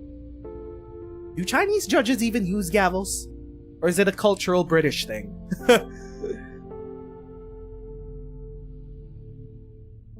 I doubt he would just let this slide if he was here. I wouldn't like to see him when he's angry. What is your plan? You won't tell Wang about it? It's times like these that he is most useful. Jia shakes her head. That was what I was about to ask you. Please keep this a secret from Wang. People have feared and avoided him for many years. His position has grown even more precarious even under the new emperor. This is not the time to drag him into this. Besides, I fear he will do something irrational if he finds out. Spoiler alert, he's gonna do something irrational at the end of all this. Alright, I'll listen to you. But I hope you can be honest with me, Jie. Are you absolutely sure that you and Wang are not plotting something? Come on, don't interrogate me like this, sister. Maybe it was Jia all along. Maybe she did retake her knife from the Skymare Pavilion, considering the power that it has. I don't know. Maybe Wang did put her up to something. I guess no one can lie to you successfully. I knew it. You understand that it's a dangerous power you wield. Okay, just like that. She admitted it. I know the risks, but I'm not the only one who has to shoulder them. Shou, Wang, Ling, and you've done so much for us, the younger ones. I have to do my part. Besides, I don't want these names that I put so much thought into fade away in history. Names that I put so much thought into? Did Jia name the younger siblings? Even the older ones? No, can't be. At least the younger ones.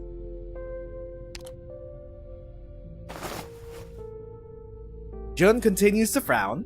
Jia takes her sister's hands in hers. They are rough from all the years of playing instruments, but it is a comfortable feeling. I'm here. I'm alright. Don't worry. You know, I had a dream.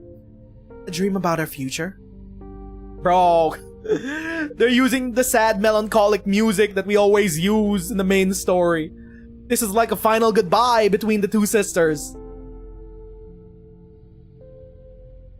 It's a different future from the fields of white that Shu spoke of.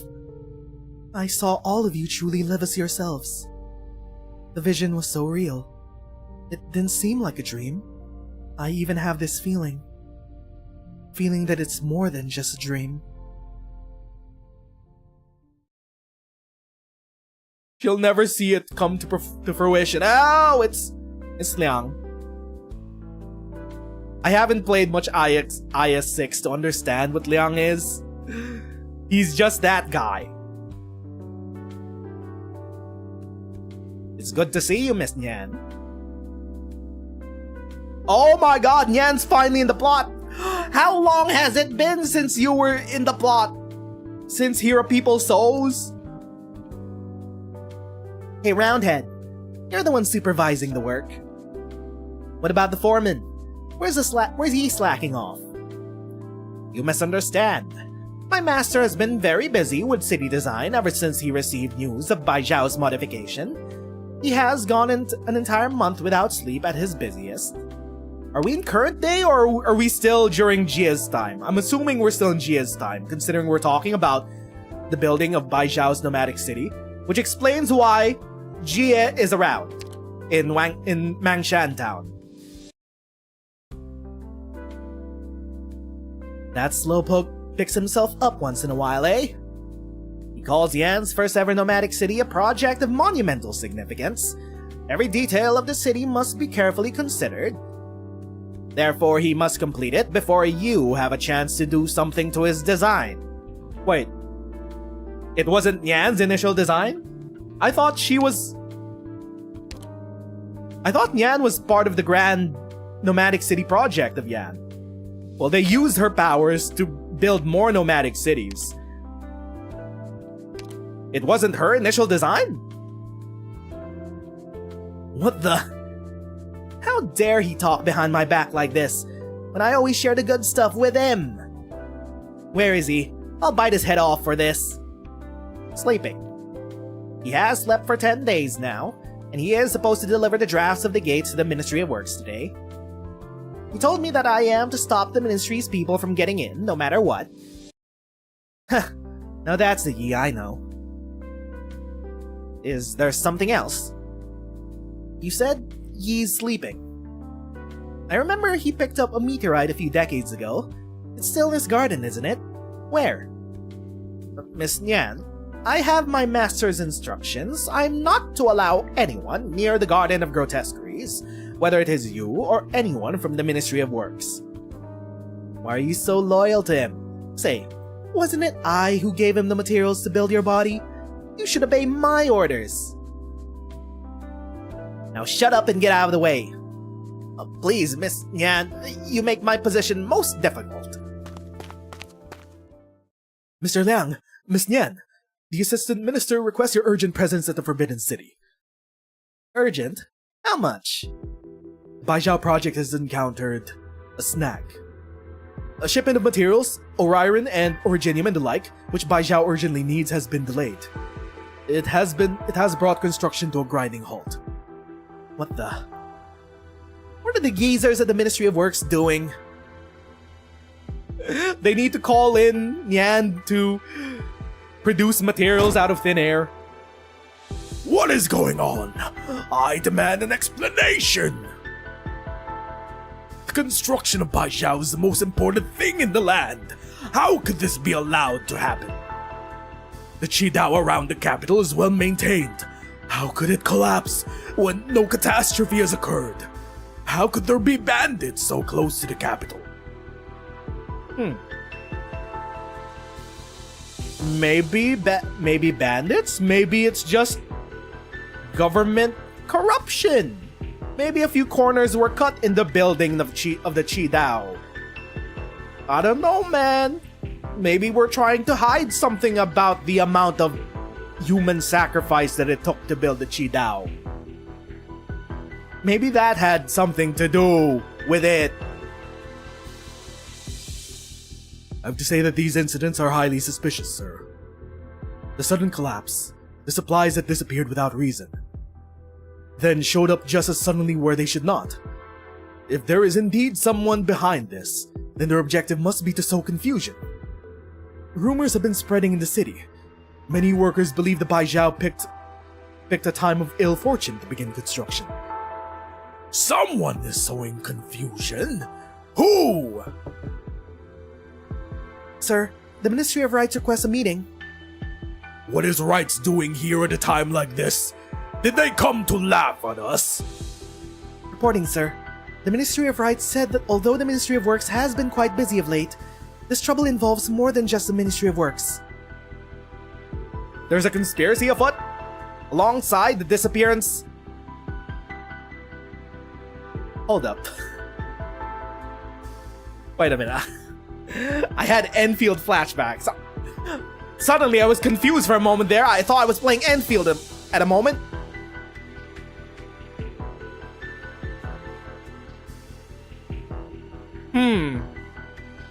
Chun, are you involved in anything? Does this have anything to do with the missing carving knife? But then again, it is implied that Jia was the one to retake the knife. But then again, what's Wang up to? What's this plot up to? There you are, Chun. Do you know why I've summoned you? I suppose it's because of the writing knife.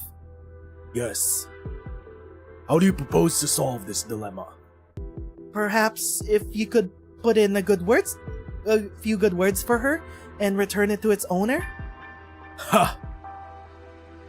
Go on. If the numbers are the problem, it's as simple a matter as going over her head to alter them. This should not be necessary. Okay. So the Ministry of Works took the knife? I thought Jia took the knife.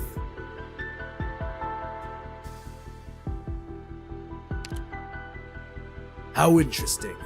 Her previous candle holder retired after being accused of growing too close to her proxy.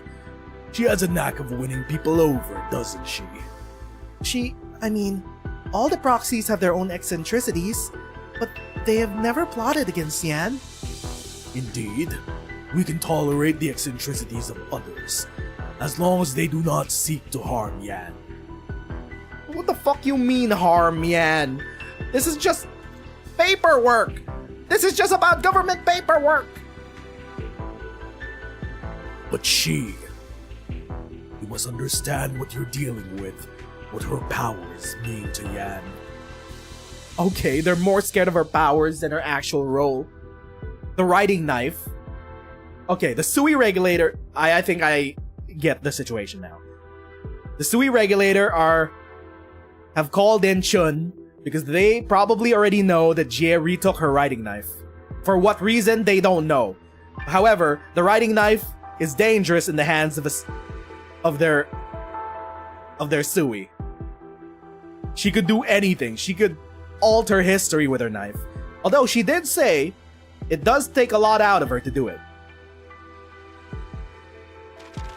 The supervisor tosses the unsubmitted document towards Chun and hands her a writing brush dipped in ink. Try if you think you could go over the head of a proxy. Change the numbers to what you want them to be. Is this to prove her loyalty? Is she more loyal to Yan, or is she more loyal to her Sui? They're testing her. They're testing Chun. If she could do it.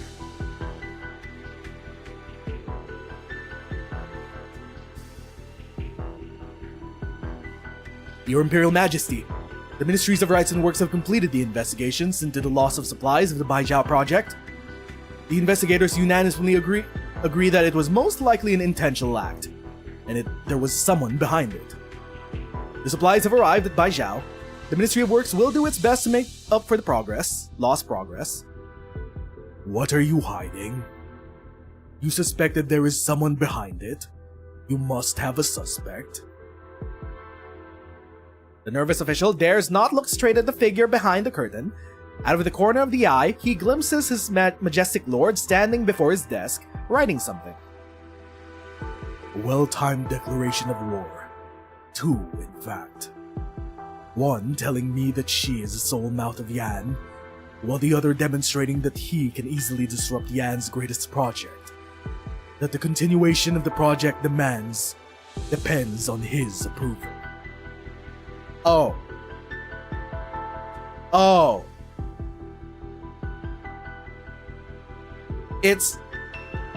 I see why this is called the two pincer. What's this chapter called again? Twin swallow pincer. Oh. Interesting. They're assuming that Wang was the one who disrupted the construction to just flex his power over Yan. Meanwhile, they're concerned about Jie retaking her writing knife.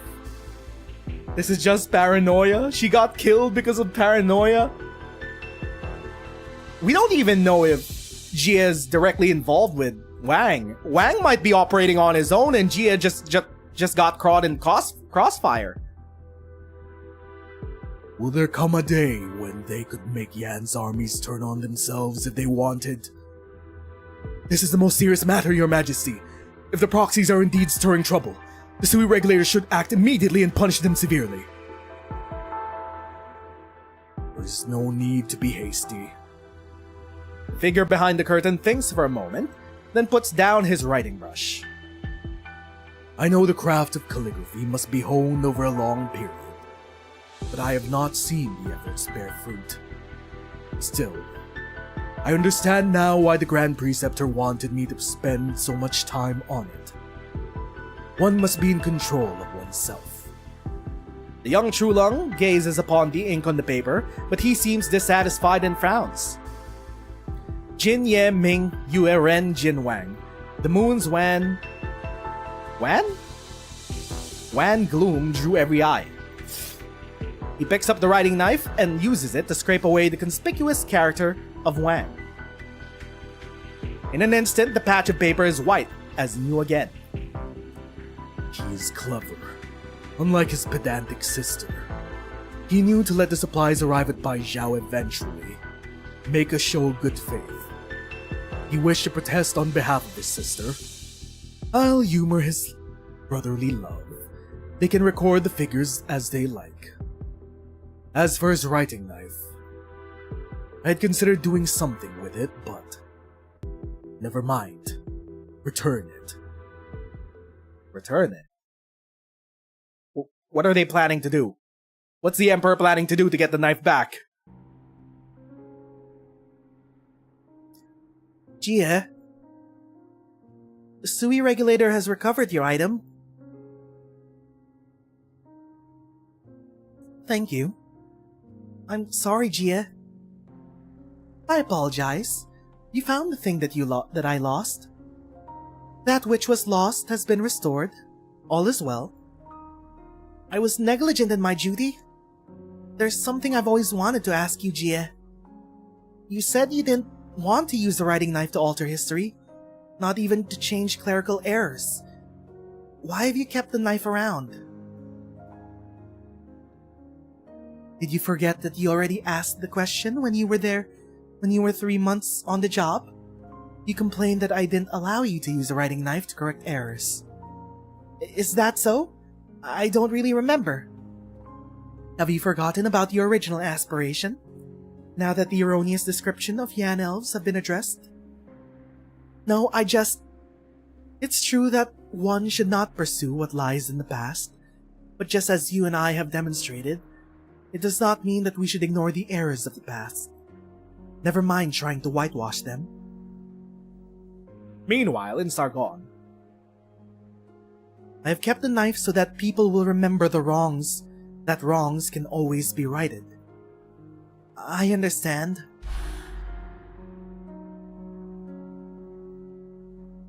Nothing can be changed.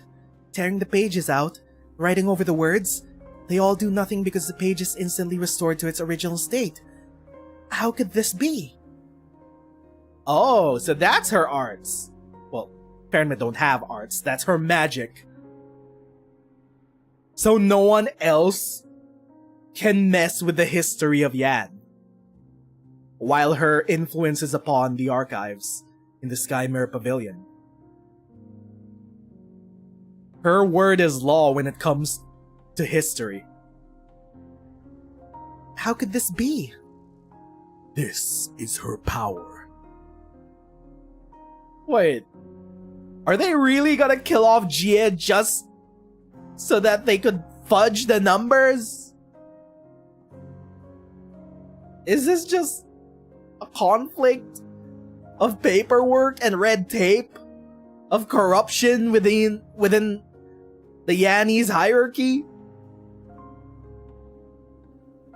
She was not so difficult 100 years ago, when it was proposed that she should leave the Imperial Historical Cabinet and refrain from writing the histories directly. Yeah, you wanted to make sure that you wrote the histories, so that there would be no other oversight.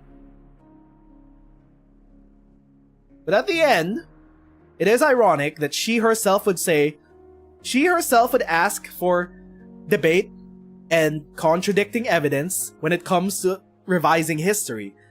But Jie ultimately has the final word because of her magic.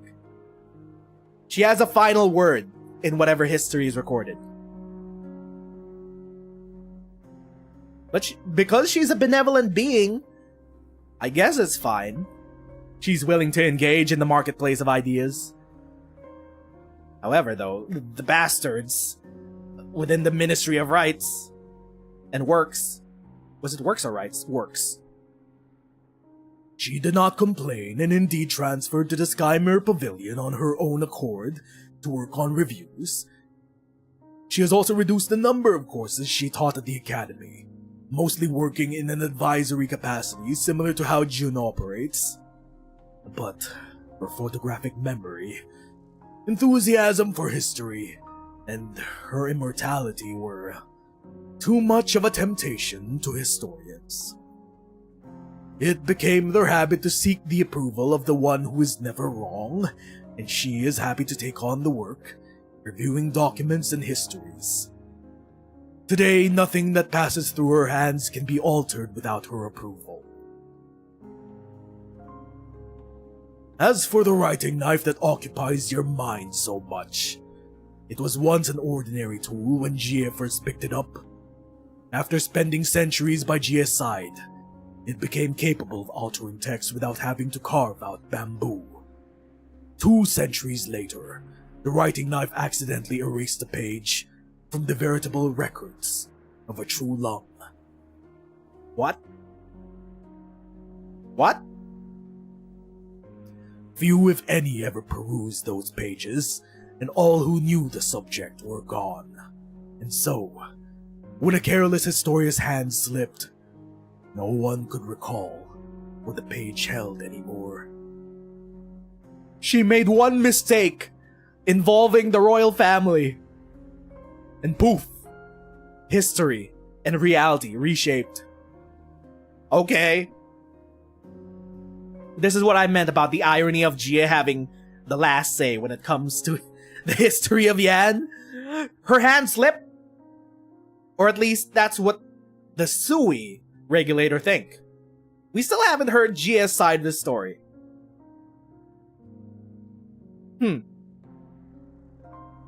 But they do make a point. It is kind of tough when one person has final say to what an entire history's recollection is.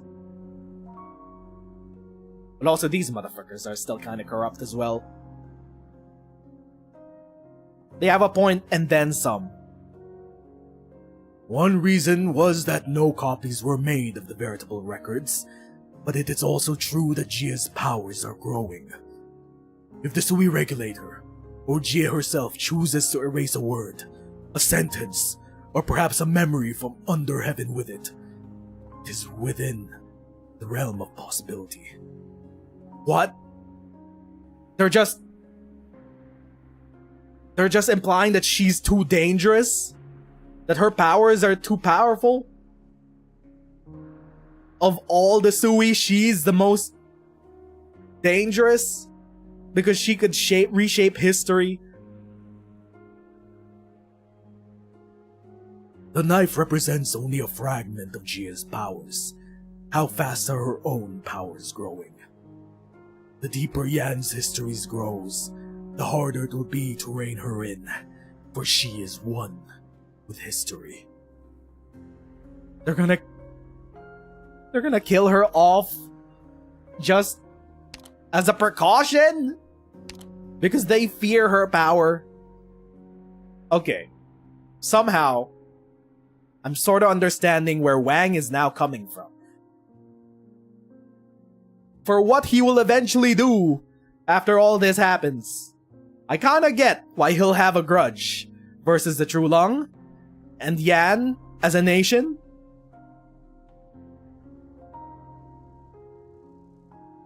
Brother, they got more serious things to worry about. The Sui's gonna reawaken in the next 50 years. There's political intrigue working against the Sui at the same time, the Sui siblings at the same time. They don't have time for this. In another century or 10, as she continues to immerse herself in history, she will become more powerful, more terrible, and even then the bestial Sui itself. Okay, bro. Calm down there. What? Chill out. Is this just a plot? The Sui regular can't be devising this entire conspiracy on their own, right? The True Lung has to have a hand in this conspiracy, considering that he was the one who arranged to retrieve the knife. Long-lived candle holder stands dumbfounded, hardly able to comprehend what she just heard. If that's all, I will return to the Sky Mirror Pavilion. Very well. Be careful.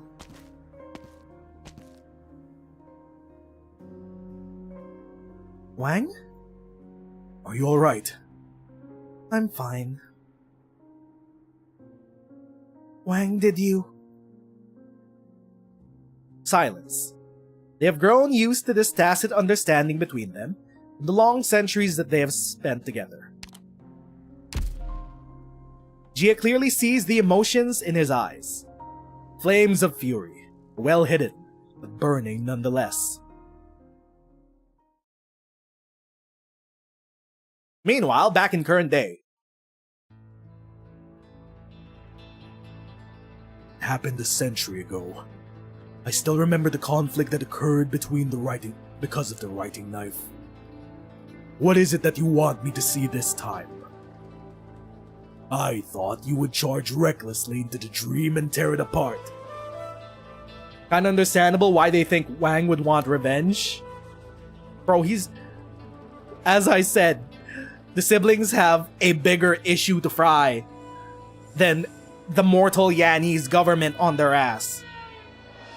Their whole existence is on the verge. Meanwhile, Yanni's corruption over control of Yan and its bullshit. Brother, not the time. Not the time, bro. You call yourself a schemer? Did you not see how the seeds of your end were already sown? The hearts of men are fickle. I don't need you to tell me. So did you not interfere in my power struggle against the True Lung? Does it matter that you know? You dug your own grave. I did not need to do anything. Besides, you have not seen the full picture of how the event led to her ultimate demise. The end is near. Are you ready?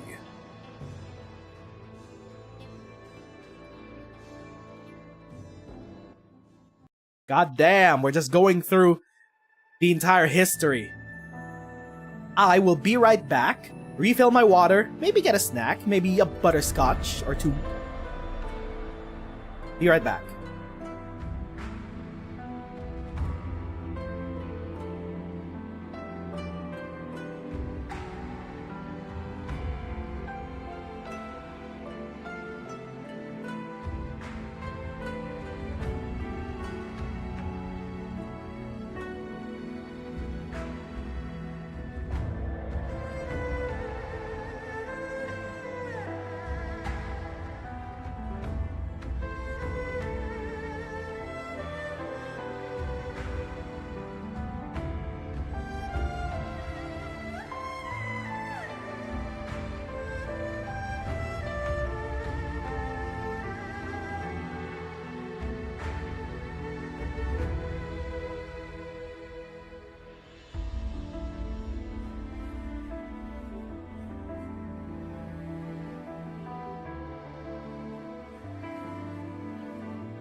Okay, refilled my water, had a little snack. Let us continue. TA-6, enveloped edge. To go up, first go down. To go left, first go right. Everyone has their own plans, and everyone is held captive within. Are we gonna see her death? Her final moments? 2 days before the day of the full moon, hour of high. Nope, we're gonna catch up with Chen, Jola, Moyi, and our wife guy. The man walks past rows of fallen bookshelves, trying to return the scattered books to where they should be. Liang Shun, our wife guy. The earth's blessings have granted this stone to its people. The heaven's blessings shall bring an end to the Sui. But in the 1,000-year river of history, is it fate ordained by heaven and earth, or nothing more than a coincidence? Lord Zhuo, Miss Chen. It was they who brought the token to the Skymere Pavilion today. Was it a coincidence or... I got hiccups. This mayhem? What happened? Who is this? Someone joins him, stepping lightly. I gotta sneeze.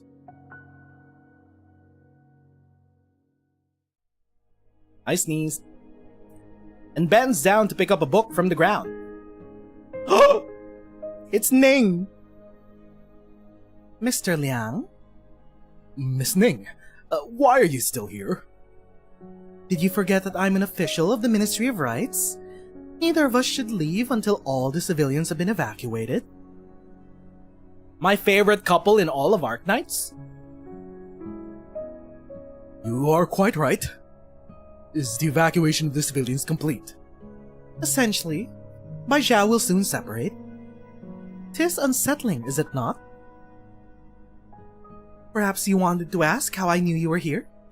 When you did not tell me about your demotion? It rained through the night yesterday. I only fear that you may be cold. Smooth motherfucker, trying to... Bro, that was the smoothest deflection of a topic I've ever heard.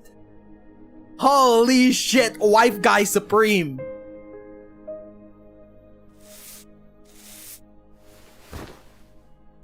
The man clears a little spot for the two of them to sit down. It has been a long time since I last visited the Skymere Pavilion. I suppose you used to frequent here? As did all the students of the academy.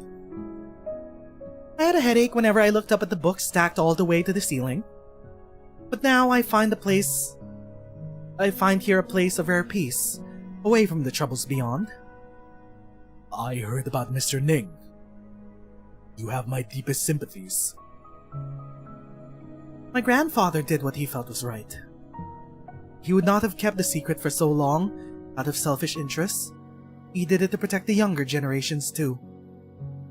The conspiracy with Mr. Ning and everything that happened during Blaze's event and Blaze and Leiji's event. I cannot reproach him, whether with reason or sentiment. Of course, he must also pay the price for his deeds. I see you have laid it down. I'm glad to see it. Perhaps you misunderstand. I do not mean that I could lay it down easily. I cannot deny that my career benefited greatly from my grandfather's influence. Those on the outside would undoubtedly say that the House Ning has fallen in hard times. I would not say this to anyone but you, Mr. Liang. You should not say that. I do not feel that any of your honors are undeserved. Smooth motherfucker. I trust you. What if you're the only one? My grandfather said that once one has passed the walls of the palace, one must not trust in others easily, and certainly not expect to be trusted easily. I listened, but it seems that I forgot about it when I first met you, in Changshu. I simply believe that I found a kindred spirit. You flatter me. You've always been like this. I admire your honesty and your sense of responsibility, but I hate how you make decisions by yourself and keep other people at a distance. Then I realized you would not be Liang Shun if everything you did was to my liking. I could no more reproach you than I reproach my grandfather. I once thought that all I needed to do was to be fair, honest, diligent, and persevering. But the years have taught me how powerless I am. Your father was right, but even more frightening is the thought that I could not even trust myself to keep my aspirations and ideals. I would not claim that everything I did was honest and upright, but you should not have been involved in the ones that were not. Is it my turn to comfort you with the words clear conscience? You and I have done all we could, following the path of justice that we believed in. Perhaps we are ultimately powerless to change anything. Perhaps this entire city will be no more when the sun rises tomorrow. Then, here and now, at least, my conscience is clear.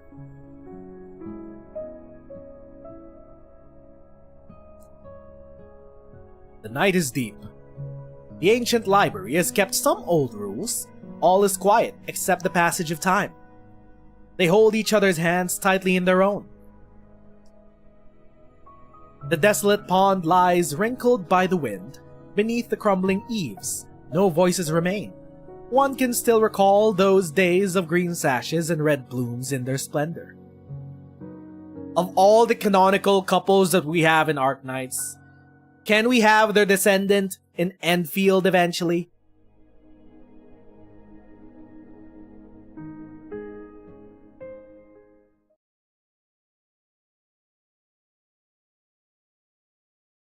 One day before the day of the full moon, hour of Su.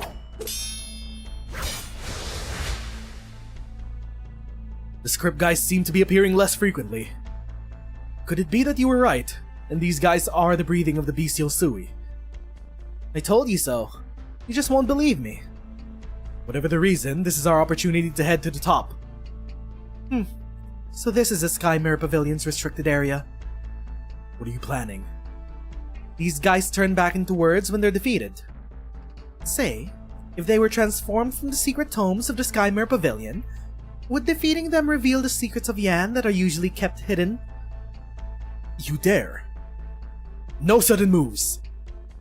Let me see what secrets the words form. Sang, Tu, Kui? Kui? Chui? Is it Kui or Chui? Sho? What is this? Makes no sense. The top 3 floors of the Sky Mirror Pavilion are off limits.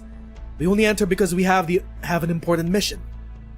Refrain from doing anything unnecessary. You still won't admit that you're already in on this. Your deceptive words mean nothing. I know what I'm doing. You're way too much of a goody two-shoes, bro. There's a lot that you don't know. This building began as a public library, one of the first buildings to be completed after Baijiao became a nomadic city. But there was no such thing as words are hard. As a restricted area at the time. Then 120 years ago, the death of a proxy affected tons of history books, causing their text to become unreadable. Oh? Did Yan lose a chunk of its history when Jie died? It was a part of her work. And we know that when the Sui Farenmit die, memory of them and their work, well, I don't know how much of their work, is erased from existence. When Shu died, it's not like Da Huang disappeared out of existence and never came to be.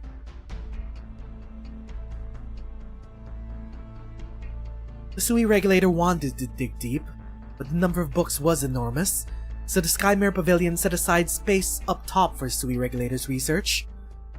Decades passed.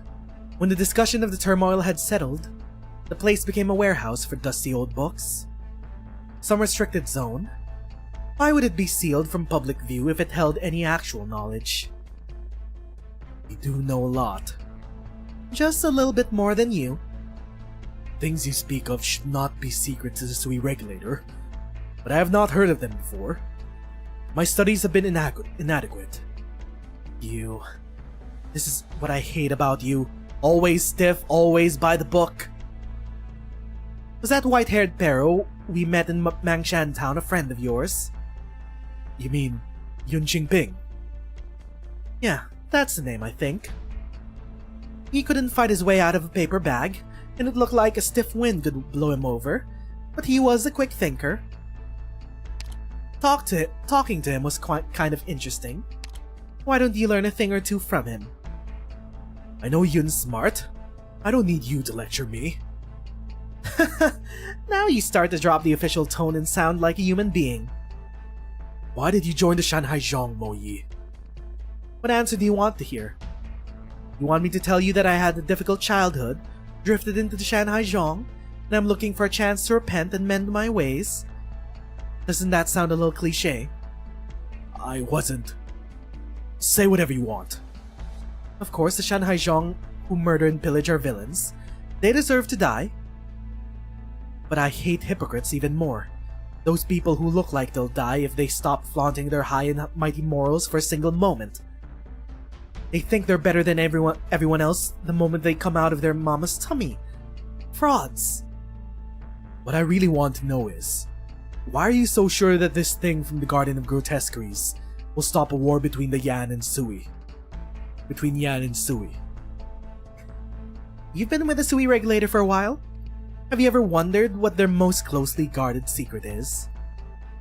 Why did that proxy die? Looks like it's not that you're not curious, it's that curiosity has yielded no answers. That's not a problem, isn't it? Why would this become a secret if the Sui regulator was really just so just and upright? Time to find out. What's the matter? No, it's nothing. Did you not hear any of that? You're just weird. You've been staring into blank space for a while now. Did those guys give you a concussion? Didn't suppose there's anything I could do about that. Don't suppose I could do anything about that. Thanks, I'm not quite... I just feel like... I've been here before. You said you've dreamt about this place before. Were you dreaming just now? Perhaps. I thought I heard two people arguing. Something about justice. But I'm not sure. You must be hearing things. It's mostly ancient history books here. Maybe there's a clue as to what's going on, but justice? That's one thing you won't find. They seem to be saying that justice doesn't exist tangibly. That's true enough. Never mind that. Let's get searching. Maybe you'll find your father's books here. His books? Here. Talk about forgetting one's roots. But I suppose it's not your fault. You didn't grow up in Baijiao and these things didn't really have anything to do with you. I thought you would be angry with me. I am angry, but I realize I shouldn't take it out on you. Never mind. Enceladus morsels from Baijiao Suiyang. Yes, this one dates back several generations. The people rejoiced as the new emperor took the throne. They put up white banners like clouds and held rites in remembrance of the previous emperor's virtue. But their hearts were hopeful and confident that an era of greatness was upon us, and the nation's peace secure. This is from a century ago, when the last Chulung took the throne. Yeah, amidst the conspiracy. And Wei Yanwu getting exiled. That's a long time ago. Does it have anything to do with what we're investigating? The last Chulung's accomplishments were innumerable. The transformation of Baijiao is a nomadic city, as well as a Skymere Pavilion, were completed under his decree. Last Chulung, not this current one, so it was the prior one.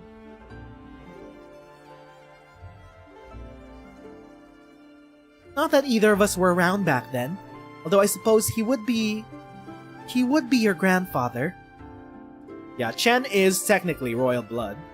Chao-Chien is from the branch family. Grandfather.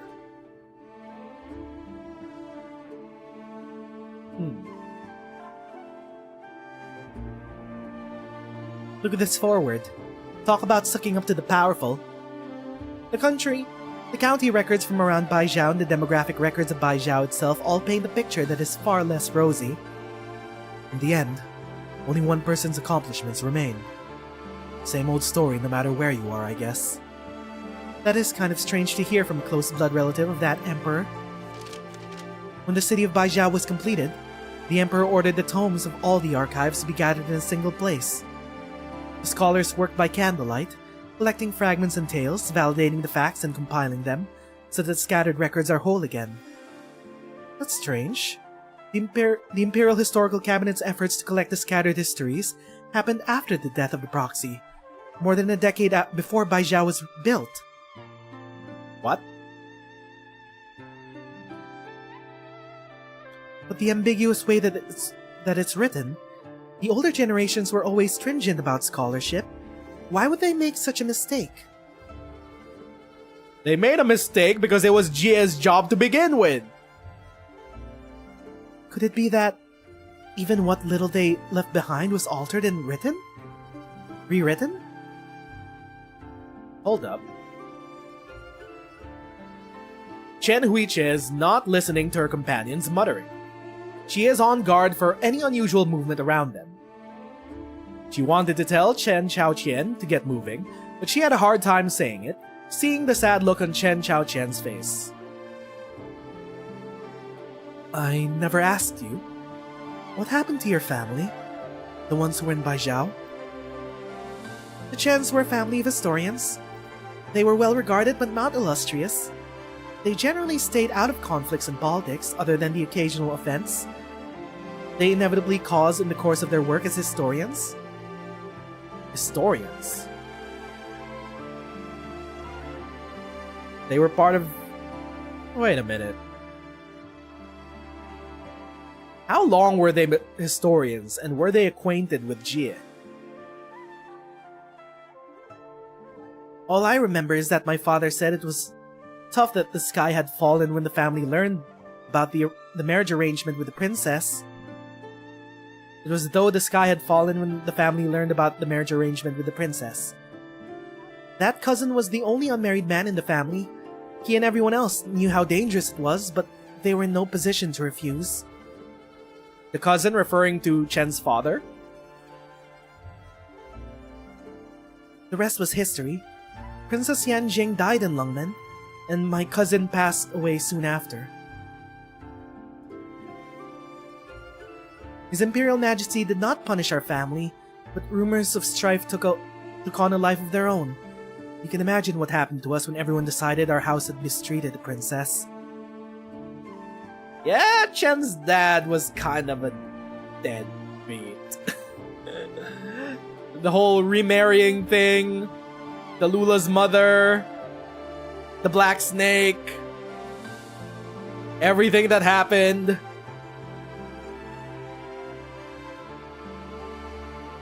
Not to say that Wei Yanwu wasn't as much of a deadbeat.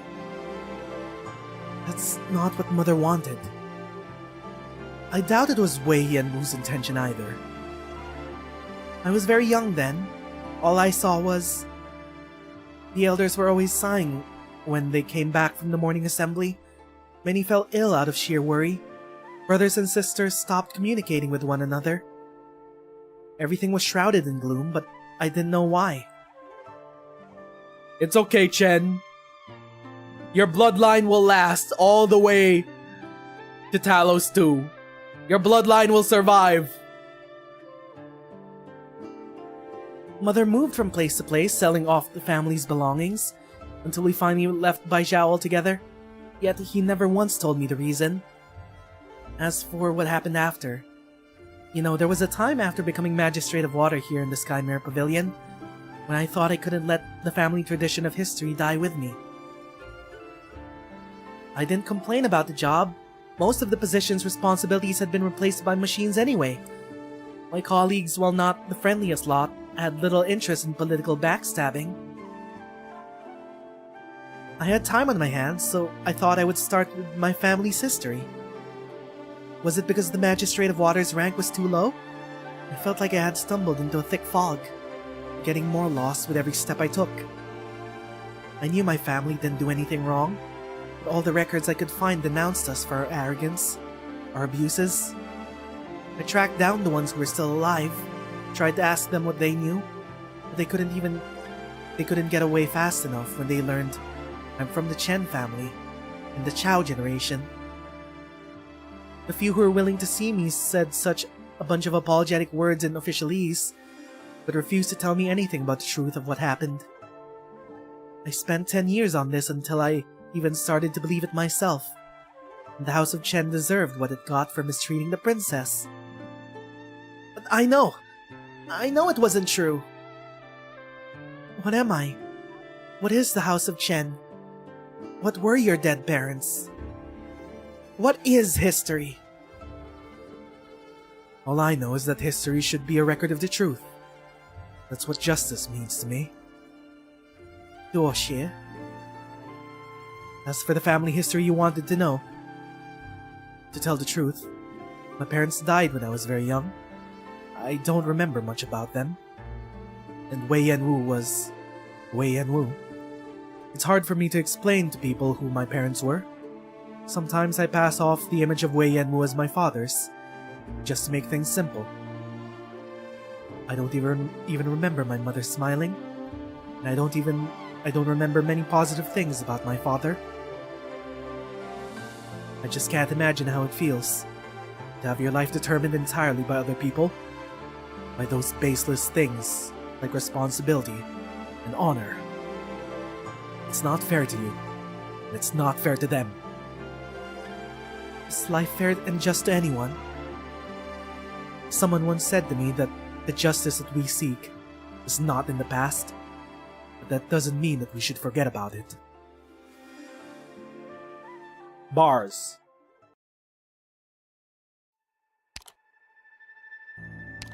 TA-6 after.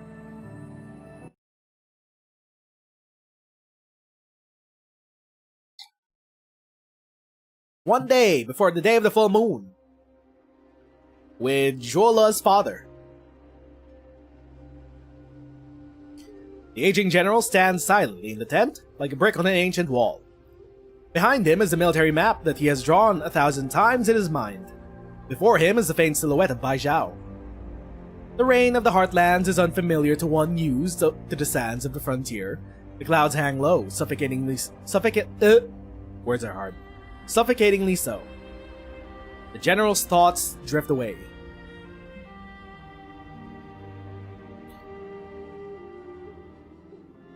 You're the new commander of Yumen, I take it? You can call me Shou. My responsibility is to assist you in military matters, as well as kung fu instruction of the soldiers.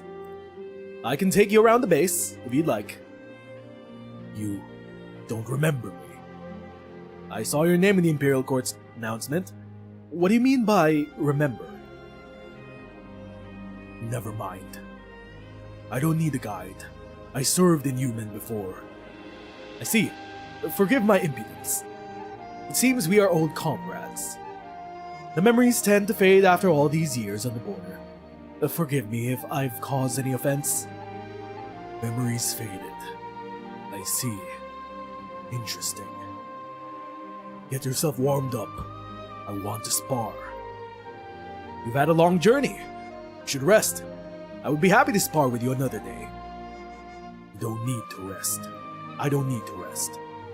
I want to get some exercise before dinner.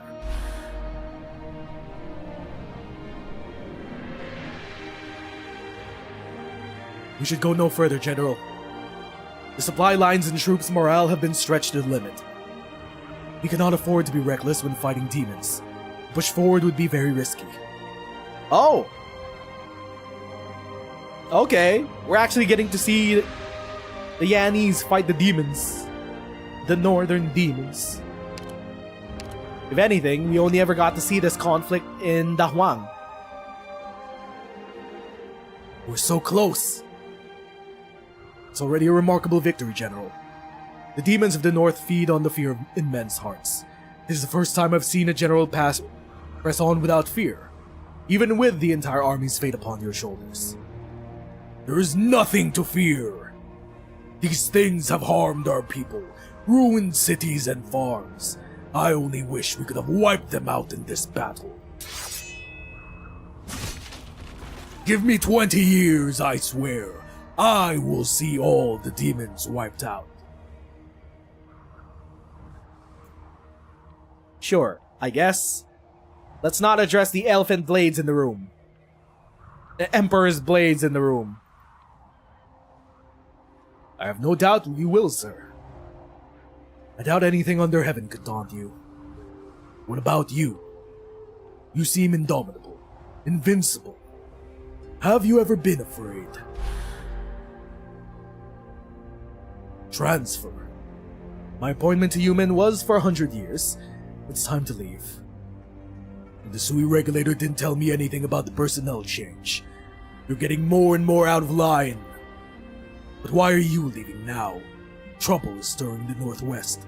We need you more than ever. Perhaps our time together has made you forget. I've never held any official position in human. So where are you going? Danyan? Nichu? I think I'll be stepping away fully from my responsibilities. Why? Communications from the candle holders watching the Tomb of Sui have become increasingly frequent. Its awakening approaches. It would not be appropriate for me to shoulder important responsibilities at a time like this. But human is strong and well-equipped. It will perform its duty well, whether protecting Great Yan's northwestern border or any other purpose. Where are you going after you leave? The Jianghu world is big. There are plenty of places to go.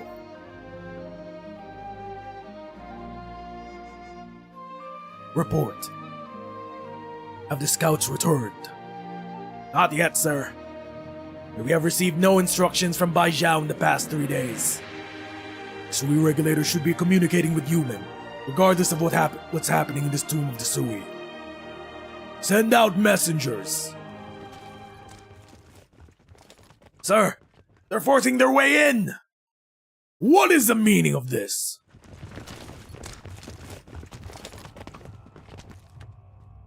General Zhou. It is most irregular to invade my tent like this, even for the military supervisory censor. On whose orders are you operating? The Grand Commandant has sent me to question you on the unnecessary delay. Ridiculous! Human has been on full alert since it received the order to mobilize. There has been no delay. Have you forgotten that Human received orders to arrive at Bai Zhao by the last day of July, at the beginning of the year, but arrived 3 days late? What is this if not a delay? Human was struck by a catastrophe at the beginning of the year, and repairs took 2 months. The Imperial Court must have known. Silence. I take responsibility for Human's delay. Did you come to strip me of command then? You know the Grand Commandant thinks highly of you. But it seems now that you do not trust the Grand Commandant. Such words are inappropriate for a solemn place like this. Kindly instruct Human to travel 20 li in the direction of the Tomb of Sui. Human is already as close as it's allowed to be under standby. Why should we approach any closer? The situation in the Tomb of Sui is yet unclear. Are you saying that Human should attack? Your duty is to obey. There is no need to question. What is His Imperial Majesty's will? Are you questioning your orders, General Zhuo? I cannot abide such questionable orders! You will not accept your orders, and I must ask you to leave this tent. How dare you! Stop! My presence here represents the will of the Grand Commandant. All you need to do is obey. Even if His Imperial Majesty questions, he can find no fault in your actions. The bestial Sui's awakening. War is inevitable. Do you intend to defy orders and paralyze Human with inaction? We are at a crisis. The lives of millions hinge on your decision, including your wife and son, who are still in Bai Zhao City. How dare you! Not us. You, General. According to the estimates of the Ministry of War, Baizhou will be doomed as long as you continue to defy orders, and human remains unmoving. There is no time. We'll wait here until you have come to a decision. They're rolling everyone out. It's almost time for the awakening. We have 1 day. Meanwhile, Jun is still here. We need her key. At the Sky Mirror Pavilion. Who else has the other key? I forgot. Does it look familiar? Oh! That's one of the head Tianshi. It has changed, but it is recognizable as the court that judges all matters under heaven.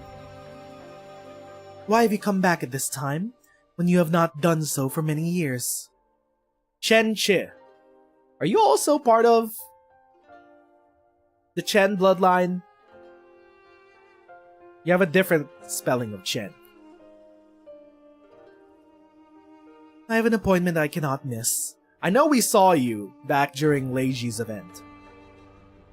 You have blue hair. You might be a lung. Might be, I don't know. I'm assuming. I have an appointment I cannot miss. But you took the time to come to the Judicial Review Office. Did you want to see if your successors have disappointed you? Okay, she was one of the head Tianshi. My views are insignificant. The Judicial Review Office should only think about not disappointing the people of Yan. So that was her role. Jun's role. One of the deputy ministers resigned recently. It's a shame. You would have liked her. Leiji. I hope she didn't resign because she was disappointed. Hard to say. Do you still play the chao-chien? Is it chao-chien? Never forget the 5 sounds, for they ensure proper virtue. I've also been trying new instruments recently. I see. More pleasant than studying the laws of Yan, I expect. It is an interesting discipline. I read the basic principles of laws of Yan that you left behind many times, but I could never understand the last third. I spent so much time studying it that I almost failed my Ministry of Justice entrance exam. Maybe I could have become a candle holder. It took many years for me to understand. The justice that you wrote about lay beyond the mortal realm. Just as one cannot draw what one has never seen, one cannot write about conscience that does not exist in their hearts. If justice is nowhere to be seen in the mortal realm, then one must consider, has someone blinded our eyes? You still bear a grudge for what happened back then? Should I not? Ooh, Jun is mad. About Jie. What about the people who died in the turmoil? The innocent souls who were dragged into the game? Should they bear a grudge against him? Against Wang? Sure. All is fair. Yes, they should. Then how do you seek a fair judgment for it? I mean, Wang? Bro, they've basically given Wang a pardon. Just so he could personally deal with the bestial Sui. You forget. Not one law in Yan was written for the sole purpose of resolving hatred. It is someone else who should be judged. Looks like you're not worried about what will happen to your brother in the tomb of Sui. You're more worried about the judgment he'll receive. Justice has never been concerned with life and death. He and I seek different things. Well, it's basically less of a pardon for Wang, more of whatever happens to Wang confronting the bestial Sui. If he dies, it's good for Yan. If he doesn't die, the bestial Sui is at least dead. And then they can exile him to Rhodes Island. Wang? Have we saying it wrong the entire time? Wong? You're right, but at a time like this, I can't help but feel. Law and regulations were written by humans, but the supreme law in your heart that transcends the strife of the mortal realm, may never be found there. But just this once, when the time comes that we put a sinner on trial, I will put you in the judge's chair. The sinner on trial. Can Jun properly judge Wang? Isn't that a conflict of interest? You're correct. And it's been a long time since I judged anyone. I take my leave. There's no rush, is there? Join me in a cup of mortal tea before you leave. Oh, it takes mortal hands to make and serve the best mortal tea after all.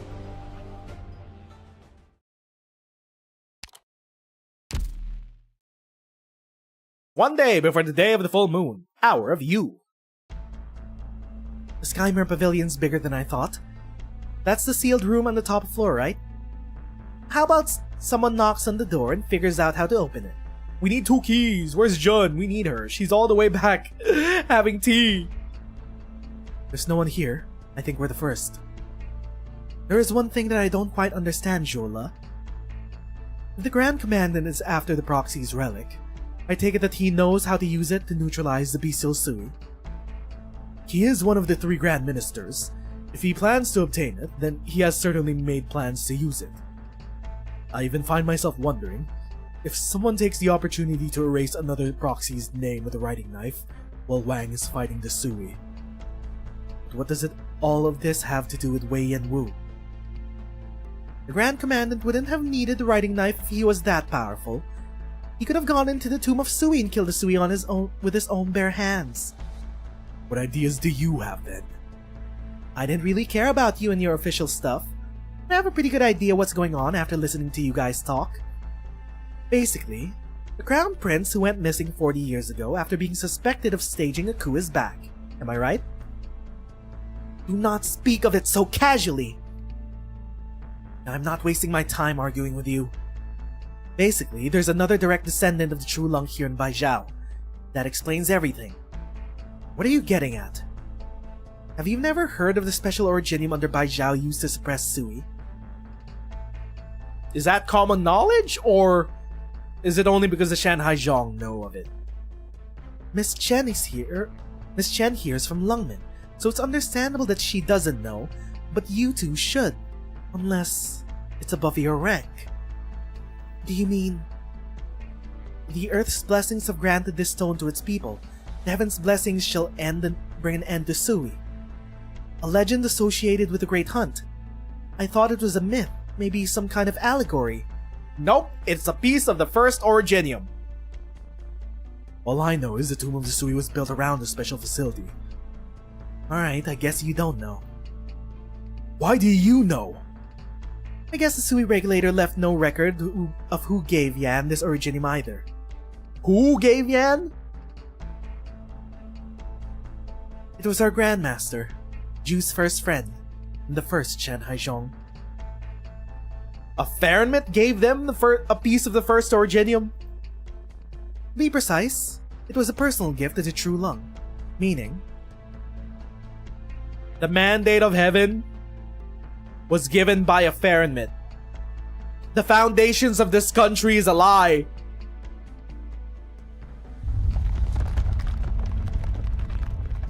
What happened?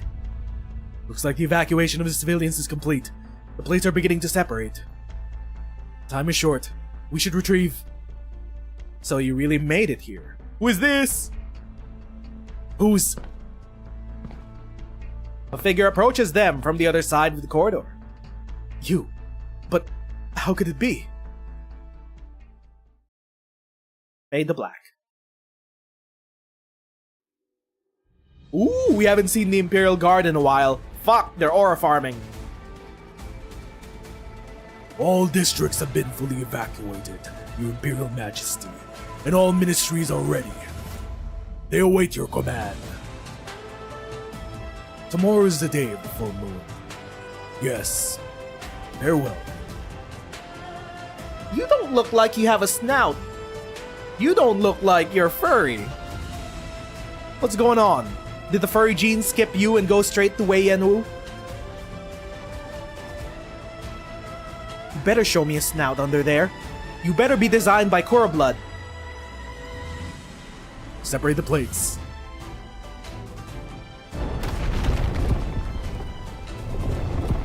Okay, Central Baizhao has been separated. Heaven and earth rumble in the setting golden sun.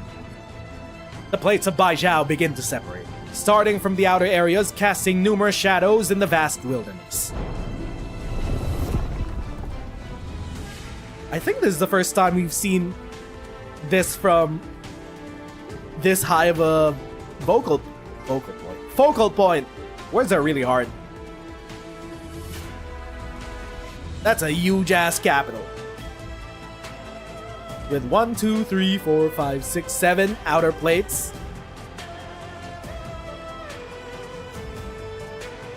They are the legs that carry the city, the foundation of its existence.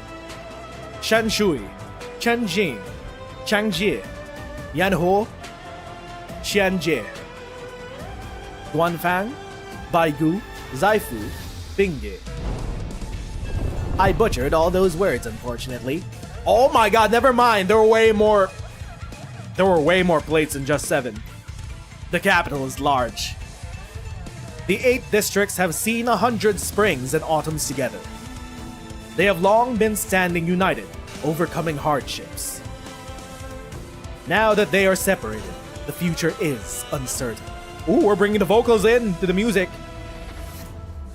I'm assuming that Yu's restaurant is at the very capital of Baizhao. So we shouldn't worry about you getting separated.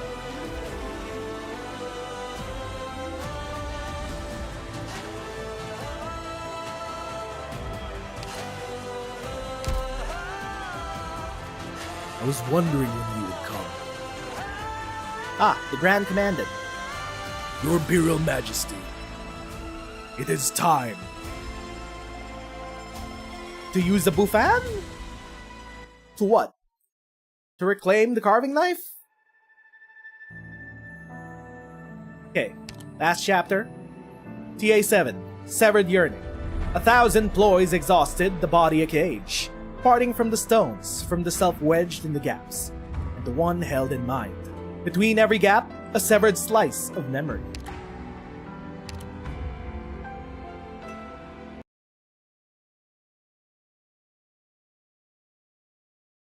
(982), about 30 years prior.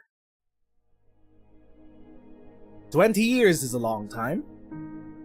Yan has moved an entire city onto a nomadic platform. Other nomadic cities like it are popping across the land. Thank you, Nyan. Everyone say thank you, Nyan. The Skymere Pavilion has been expanded several times in order to accommodate the books collected from far and wide, transforming it into beyond recognition. 20 years is a short time. Our family rarely saw one another. Shou and Ling remain on the border. Jun is planning to move to Danyan. After compiling the laws of Yan, Shu is living in Dahuang. Ji and Yi travel far and wide, each for their own reasons, and Yan is as carefree as ever. Rumor has it that Fang has left Yanni's territory. Dusk refuses to come out of her scroll. Meanwhile, business at Yu's restaurant is booming, as it has been for decades. As for Wang, he shut himself in an ancient temple and has remained there for 20 years to improve his Wei Qi skills. Okay, so I'm assuming Ji hasn't died yet. Considering they haven't imprisoned Wang yet. When will he be willing to see me again? Will this be the last time we see our beloved sister? Okay, the government body hasn't gotten rid of her yet. She's survived 20 more years despite the machinations behind the scenes. Jie, the Imperial Historical Cabinet wants an update on the review of Jiangqi's local chronicles. Oops, you caught me slacking off. It's alright. I've already taken a look at it and it circled all the issues. Do you want to take another look? When did it... You really should get some rest. It's getting to you. I've been watching you work longer hours and sleep less year after year. All the local annals, the construction chronicles, veritable records of the previous Trulong, Ancient history books, textbooks for the academy. I feel overworked and all I do is organize the books for you. I've heard that the Ministry of Works requests have been dropping. Chu's workload at Dawang is no longer as heavy. But the burden on your shoulders doesn't ever seem to get lighter. Chie? Huh? Oh, sorry, I got distracted. You're right. I guess I'm tired. I should set aside this work for now. Good. How about we go for a walk in town? No, not today. I don't think I'm in the mood. But if you see anything interesting in town, bring some back for me. That felt like she sent something and wanted to get her out of the picture for her safety. Candleholder Chun, Yes, it's me. What's the matter? I have an urgent letter for you. For me? From who? Someone had sent a letter to the Sui regulator. The supervisor was shocked by its contents and forwarded it to His Majesty, as well as every candleholder who deals with the proxies directly. What's in this? I do not know. The supervisor's instructions to you are to be ready, but refrain from acting without permission. What? Is this it? Are they gonna try to deal with Jie? What's this? Year blank. Birth. Year blank. Fought show, resulting in great property damage to the people. Year blank. Framed the Mandarin for a crime he did not commit in order to cover up for one of his own kind. Wait a minute. Year blank. Met with one of the proxies in secret without the Sui regulator's knowledge. The Sui regulator suffered a fire several months later, the cause of which is unknown.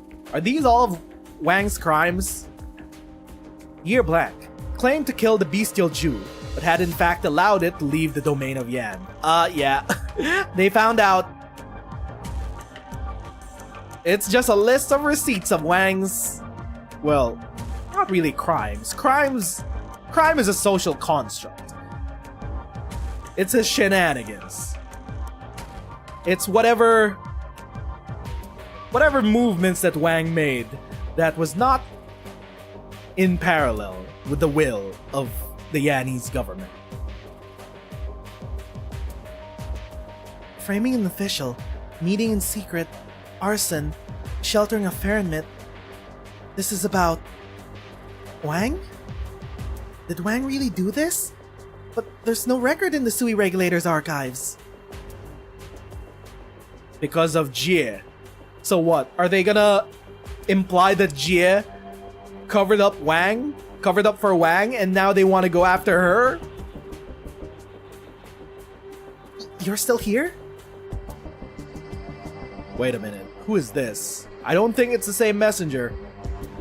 I have another message for you, Candleholder Chun. Eliminate the great evil before dealing with the culprit. What? Huh? We vague posting? The frightened candleholder hurries back to the Sky Mirror Pavilion and passes by some officials leaving the building. Bro, Wang kept Ju alive because he needed an ally versus the bestial Sui. Did you hear about Jie?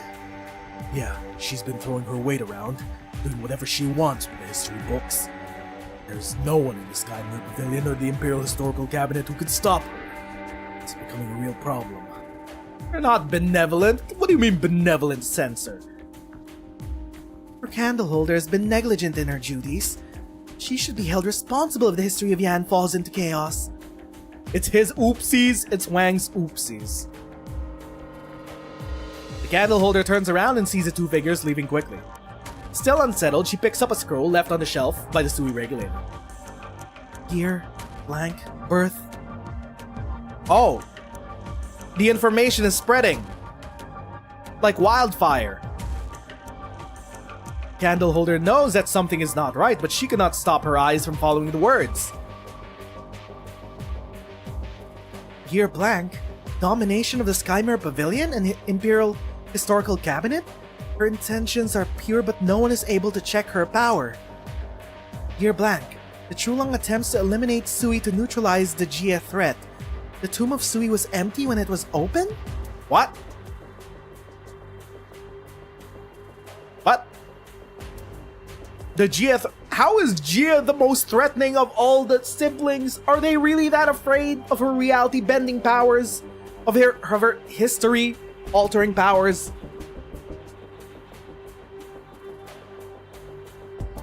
Year blank. Imperial Historical Cabinet abolished. Takes control of the written language of Yan. No one may oppose her. Reviews the livelihood of every household in the land. Anyone who has committed fraudulent acts has their name erased and exiled to the borders? Thousands die. What? Huh? Okay, this is evidence-less slander. What do you mean? She's been exiling and erasing people. What? It's not real. None of this is true. She's not like that. Several visitors gaze curiously at the woman in candleholder garb. Shun wipes the cold sweat off her brow and sees an ordinary book of poems in her hand. I must be possessed. Yes, that's it. She's not like that. Although, maybe... What if she is? What if the twist here is that this is all true? Are you sure she will never become like that? Oh, is that why they put year blank? This is not... Are these just speculations of what she may do in the future? They don't include the year, so it allows people to rumor monger and gossip and theorize and fearmonger about her powers. Of course. The frightened candleholder can no longer tell who is talking to her. She will change as her power continues to grow. She will become it. Bro, who the fuck? This is the Chulong. The Chulong is behind this entirety. They've always wanted to keep the Sui under control, and we've seen for decades that they're the most afraid of Jie and her history-altering powers. It? What the fuck? It's another one of those doppelgangers. She does not want to become it. She is seeking your help. She does not want to become that. Yan is seeking your help. This ending is unacceptable to Yan. Unless, of course, my other theory is that this is the Bestial Sui's influence. This is the Bestial Sui because, as we've seen decades prior, Wang used Jie's carving knife to battle the Bestial Sui. And it actually hurt him and erased a lot of their being. Of anyone of the 12 siblings, it would be most afraid of Jie. So what if it orchestrated this entire conspiracy to get the Yanese mortals to kill off Jie? Hold up, maybe I'm cooking. She cannot help but become more powerful, more terrible than the Sui beast itself. You must help her. Only you can help her. I can't. You'll make the choice that is best for everyone. Okay. Okay, bro. When I say that I'm in tune with Arknights writing, I meant that I'm in tune with Arknights writing. Okay, bro. Yeah, confirmed. The Bestial Sui, it's been their machinations all along to get rid of Jie. Best for everyone. Wait, who's talking to me? She sees no one, only the echo of the words ringing in her ears.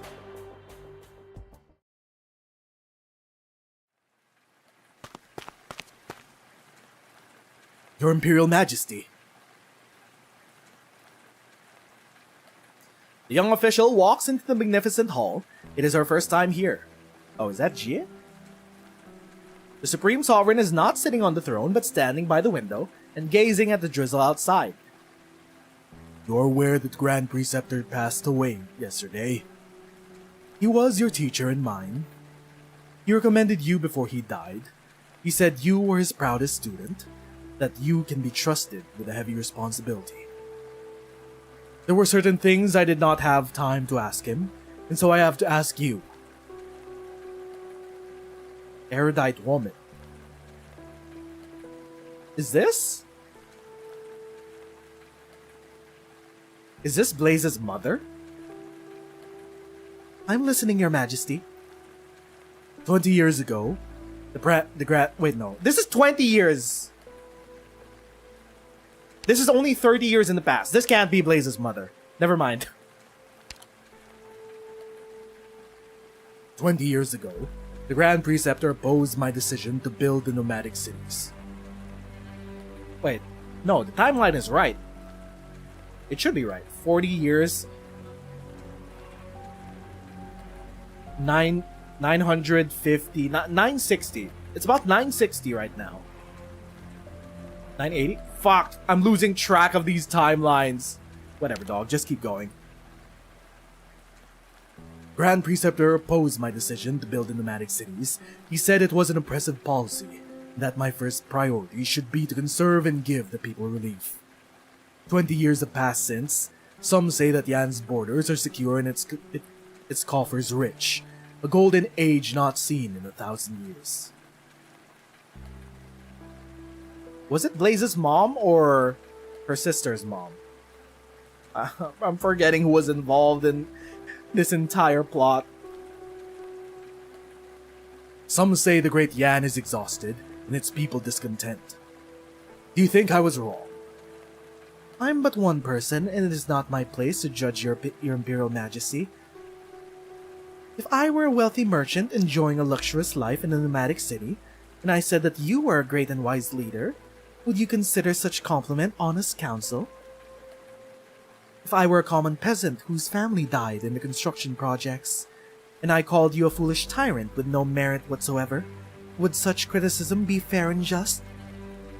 I ask your Majesty in turn, is it the opinion of the future generations that you're concerned about, or is it something else? You have a way with words. Farewell. I will not ask you to be the judge. Instead, give me a word of advice in your teacher's place. You once said something that stayed with me my entire life. In worldly turmoil we tread, in our own conscience we trust. Even an ordinary peasant has a hard time finding a fair and impartial judgment in the complex affairs of a lifetime, let alone your Majesty. There's no measure by which your deeds can be judged. In your heart, however, I'm sure your conscience holds a true measure. Oh wait, no, that was the woman. In our conscience we trust. What if my conscience tells me that I've never been wrong? Then you would not have summoned me today. I would simply remind you that the people of Yan can see you, even if they do not know you. But it will take some effort, if you wish, from within the Forbidden City to see the people clearly, and thus see the good and ill of your own actions. I will remember that. She's basically saying, even if you think you've done nothing wrong, other people will see. Other people will see the effects of your actions and judge you accordingly. I will remember it for 20 years to come, if I have them. The Grand Preceptor's assessments of his own student is well justified. Report to the Ministry of Rights tomorrow. Your Imperial Majesty honors me. If the timeline lines up, I do believe that might be Blaze's mom. The tired Chulung walks back to the throne. There's a letter of indictment on his desk. It was sent by the Sui regulator. Worldly turmoil we tread. In our own conscience we trust. A life measured in years, yet stress feels ancient. Yet words are hard. Let future generations judge my deeds as they will. But the bane of Yan must not be left to the future. Come. Yes, Your Majesty. Ready the troops. We shall open the tomb of Sui.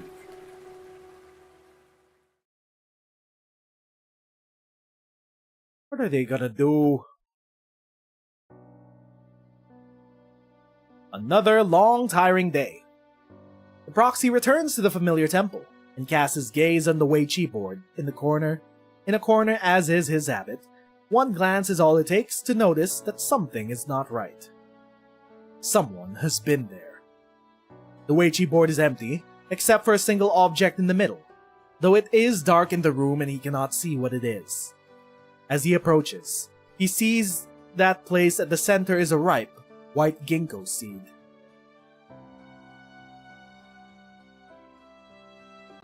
Instead of a white piece is a white seed.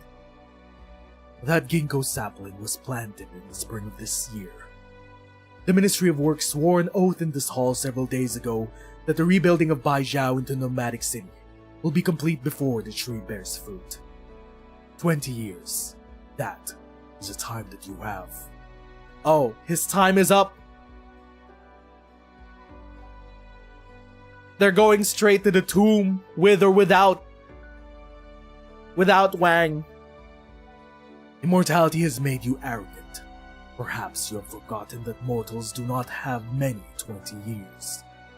Yan cannot wait, and neither can I. You need not press. I have long intended the same.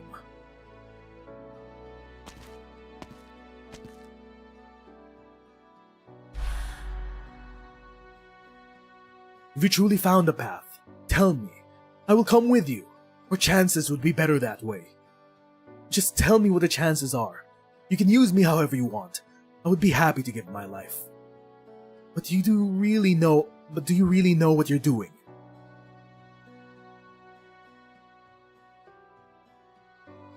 This game should have been doomed.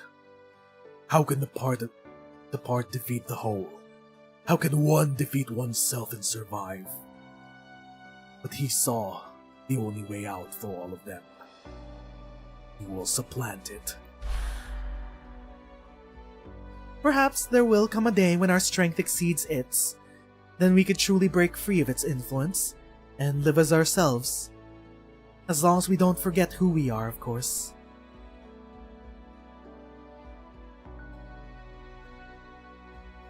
The strategist is ready. He has no equal in the land when it comes to Wei-Chi scheming. This is the self that anchors him, and the strength that he has built for 1,000 years. All he faces are the broken remains of the slumbering mind. He must not lose this game. Spoiler alert, he loses the game and must have a rematch. 30 years later. It's been a long time. The arrogant, the unmovable, I.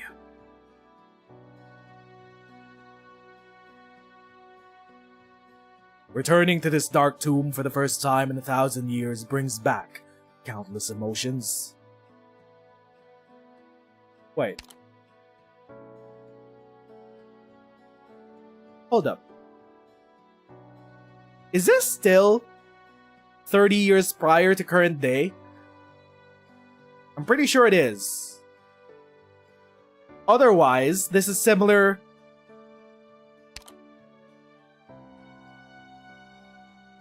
Fuck, I'm thinking too hard about the timelines, man. Let's just roll with it. Anger, frustration, shame. As he steps inside, he feels himself chilled to the bone. No. No! This is impossible. How? How could you have already awakened?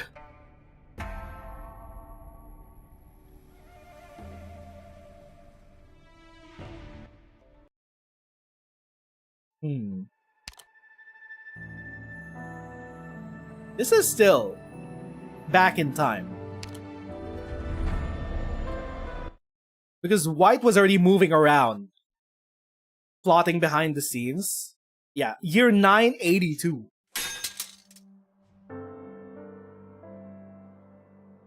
And he was setting G up to get to get kirked. Damn, it's just a sword. How could this be screwed up? Getting rusty? The smith scratches her head in confusion and takes out another steel ingot from storage. Hold up. Autumn is wet this year. It's suffocating. Something doesn't feel right. Oh no. Can all the other siblings sense its awakening? It was awakened too early. Impossible. This is impossible. Is it awakening? What? An angry cloud has appeared on the calm scroll. A crack of thunder leaves an ink trail on the white scroll, looking decidedly out of place. Countless terrible ink spirits appear out of nowhere, scattering across the scroll, covering everything on it in black ink. I didn't paint this. Go away!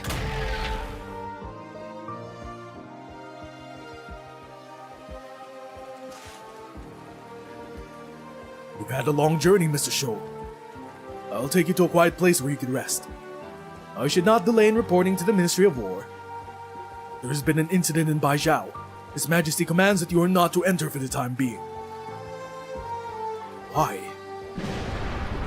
He's going straight to the Sui. Is that the tomb of Sui? Wang, what have you done? Wang went to face it by himself? Did the heart skip a beat? Or did it beat twice in an instant? Or was it the vibration of the nomadic city from some sudden movement? Or was it? The scroll that was in the proxy's hand is now in the ground. Wang!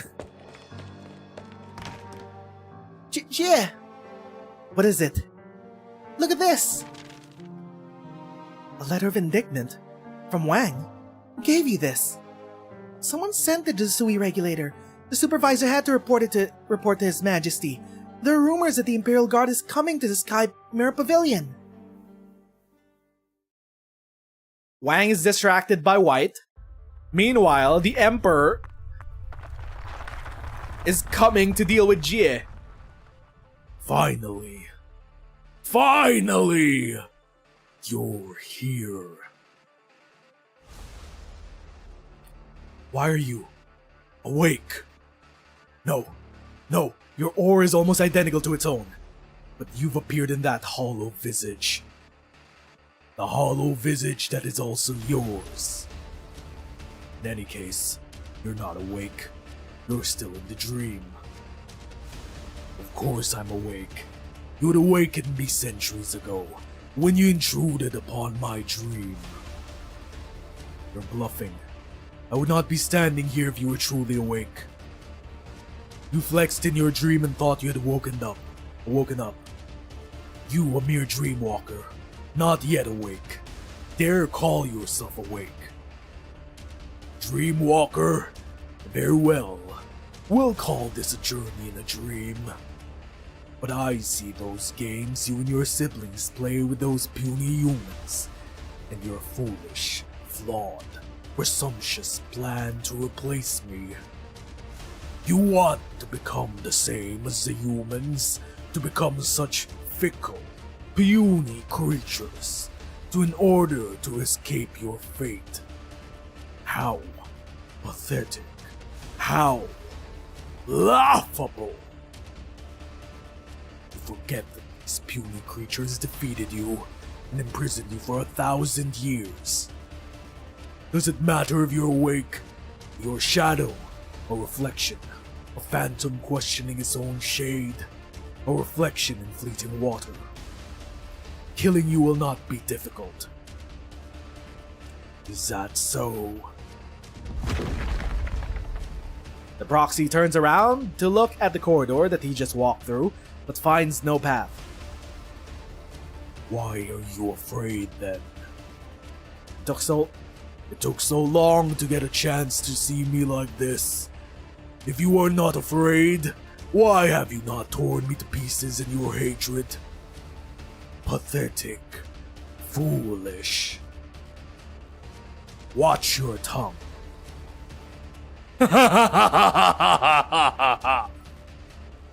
Didn't you want to fight me to the death?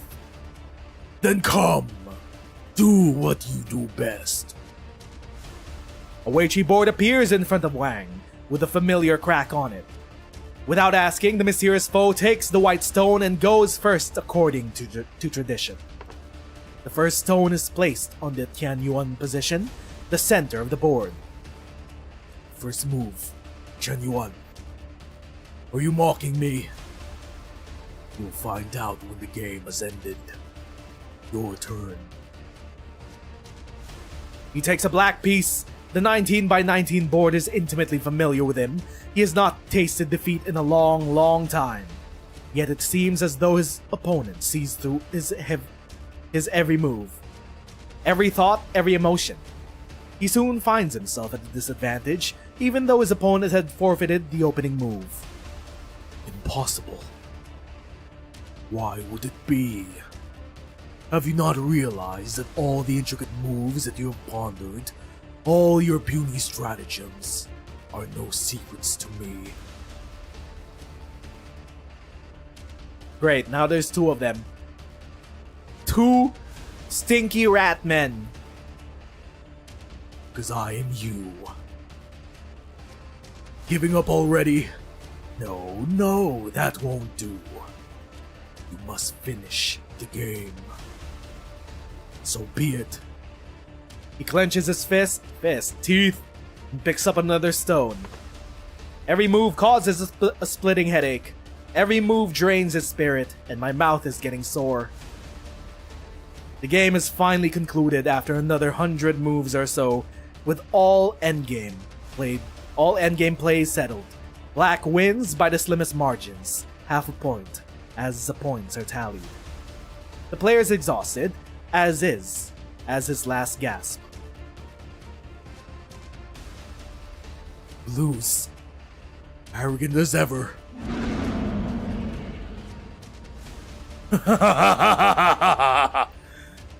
Leaving aside whether this child's play even counts, do you think this is the only game between us? He's distracting you, big bro. Jie! He's set up Jie to be executed by the mortals. The name of this game is Wang.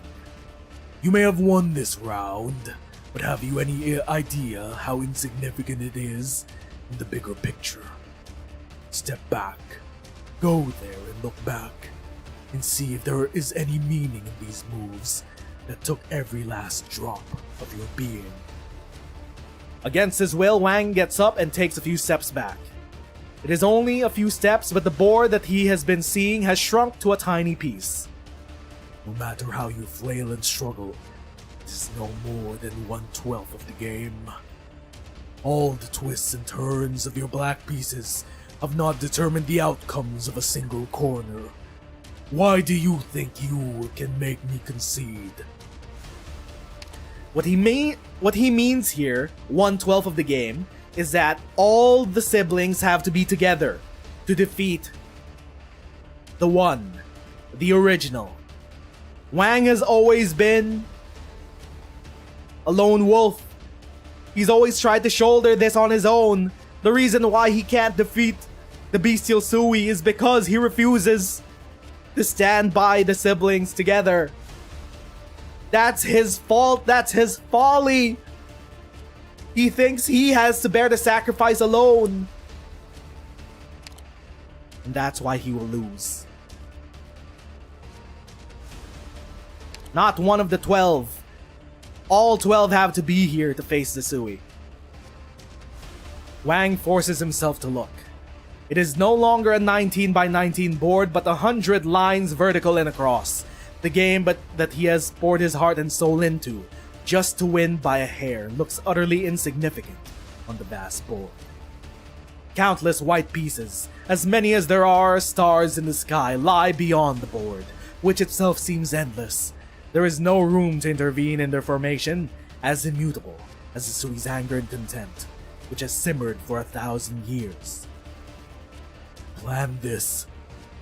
Of course I planned this. This plan began to take form in countless dreams, ever since you glimpsed into my mind centuries ago. A white would begin to lay the pieces around you, quietly, unbeknownst to you. What you have done, have made a note of. What you did not finish, he finished for you. What you did not do, he did in your image. He made you wary of the humans, and the humans wary of you, forcing you and your kind to return here, the source of your immortality, for centuries. Why do you care that we live? As long as I live, you will always have a choice. The last thing that Yan wants to see. To return to my consciousness, to destroy everything that was built upon the Great Hunt. As long as you live, I will never regain my full strength. Strength that will allow me to break my shackles. Our lives are too intertwined for peace to be a possibility, yet you would seek peace with the humans. Yan would not abide me, who almost became their god. Why would they abide you, who would replace me? You are not worthy to play at this board. I will take your life, then the lives of your siblings. Vanish, now, as your inevitable fate.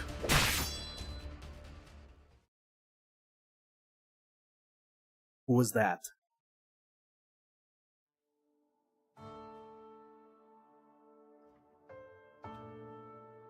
Is this it? The true Lung let Wang go to the tomb of Sui alone. He would not have given Wang the opportunity to tell me. He never wanted to hurt anyone. Words were never a strong suit. He was obsessed with victory and defeat, but cared nothing for loss and gain. The shrewdest, the most foolish amongst us.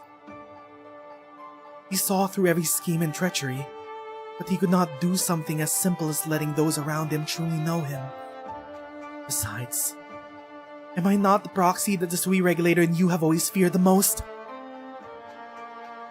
I knew. Or rather, I knew they would tell you. I can feel it, even if you didn't say anything. I thought I could control this power in time. Lately, though, I'm feeling less and less like myself. My memories began to grow indistinct many years ago. In recent years, the same has happened to my emotions. Perhaps. There's something I want to ask you, Chun, impolite as it may be. What did you feel when your mother died? Underneath her thick black hair, the elf's ears twitched. Why do you ask? Is there still hope for Wang? You're going to save him? As it stands, with my strength in his, I could do no more than die in his place. What is the death of a family member like? For beings like you and me? No! Hold up!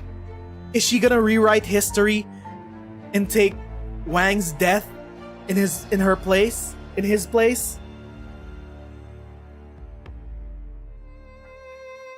Why do you ask? Why do you have to open my wounds? Suddenly, Chun understands. Jia is asking for herself, and for Wang. If losing a loved one is merely a little speck of sorrow in a long life, then she will choose death, and leave the insignificant sorrow to Wang, and become a loss that stings a little from time to time for her siblings. If the pain of losing a loved one still threatens to tear one apart, even for those with lifespans far beyond the ordinary mortal, then she will choose to bear the unbearable pain, and the burden of those left behind, seeing the task of eliminating Sui through to the end. An immortal being, facing the possibility of losing a family forever for the first time. Though she has written about meetings and partings innumerable times, finding no other measure to judge by, She can only rely on Chun to make a decision. She only has to tell the truth, that the pain of losing a loved one does not heal so easily, even after decades, after centuries. Death is liberation, and life is pain. Which way the scale tips is obvious. That is the best for Wang to let him go, that Jie should remain and feel the pain that lingers. Wang reaps the death that he sowed while Jie remains. It is how things should be. But Jie will rewrite history.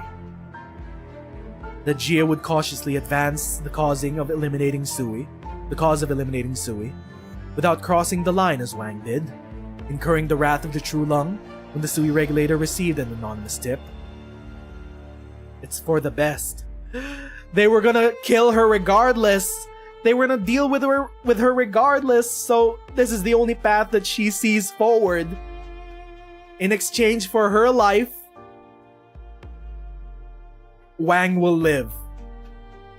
And the Yanese government, the Yanese empire, no longer need to fear Jie, the historian. But eliminate the great evil before dealing with the culprit. There is no one in the Skymere Pavilion or the Imperial Historical Cabinet who could stop her. It's becoming a real problem. She should be held responsible if the history of Yan falls into chaos. Imperial Historical Cabinet abolished, takes control of the written language of Yan. No one may oppose her. Reviews the livelihood of every household in the land. Anyone who has committed fraudulent acts has their name erased and exiled to the borders. Thousands die. This is just slander by the bestial Sui. Chaotic, murky memories grip the candleholder's heart. Don't listen to the slander, little Chinese elf. It is not right. She seems to remember that none of the speakers had faces. Something is not right. It is false, fabricated, designed to drive a rift between candleholder and proxy, turn them against each other. But it is not a fact that is it not a fact that Jia's power is growing? She will become more powerful, more terrible than the Sui beast itself. She cannot help it. I must help her. I must do my duty to Great Yan. Two entwined wills surge in her chest. One belongs to her, the other to those faceless people, but also to a Yan that does not want to give proxy complete control over history. She cannot help but suspect that her recruitment by the Sui regulator was not luck, but planned. She was assigned to watch the most difficult proxy to control because of her long lifespan. She would understand the monster that Jia would become because of her interest in history. She would lose her hard-earned home if she betrayed Great Yan because she has nowhere to go. Is that why? She feels the crushing weight of her burden. A rumbling sound fills her mind and she cannot think. She must do her duty to Yan. Do her duty as a candle holder. By chance, she has seen Jia at her most fragile. She must let the great evil take the culprit's place. It would be best for the proxies even. Yan would lose a reason to wage war on them. My mother, when she passed, I felt very little. The pain tore you apart. I felt as though the death of my mother left a hole in my heart, made me find something new to fill it. It was as though your heart was ripped out of your chest, leaving behind a bloody hole, and you know nothing would ever fill it, that things would never be the same again. I cried when I buried her, but that was it. I stopped crying very soon. She's lying. You cried your tears dry by the time the last dirt was laid over your mother's face, but still you could not stop crying. You had no idea what to do. Our journey is a long one. We'll find new things and meet new people. That will soothe the temporary pain. Your life is too long, and the lasting things too few. When you lose them, they leave behind voids that can never be filled. Wounds that never heal. I hardly ever think of my mother anymore because I have you. I have other friends. Your loved ones appear in your dreams. They come to you when you are alone. Their pain grips in your heart when you hear songs like the melodies that she once hummed. There is nowhere to run. When I'm with you, I'm happy. She barely managed to utter the last few words. So great was her urge to throw up, she could hardly breathe. She dares not look at the proxy's eyes. She fears that the one before her would be blinded by her words and truly believe that loss is something that can be soothed by time. She's trying to convince Jie of giving up her life for the sake of Wang, but also for the sake of Yan. But also, Chun is lying to herself by saying that she just moved on easily from the death of her mother and her family and the other elves to give solace to Jie that maybe Wang might move on. Spoiler alert! Wang does not move on! He keeps the grudge to this very day.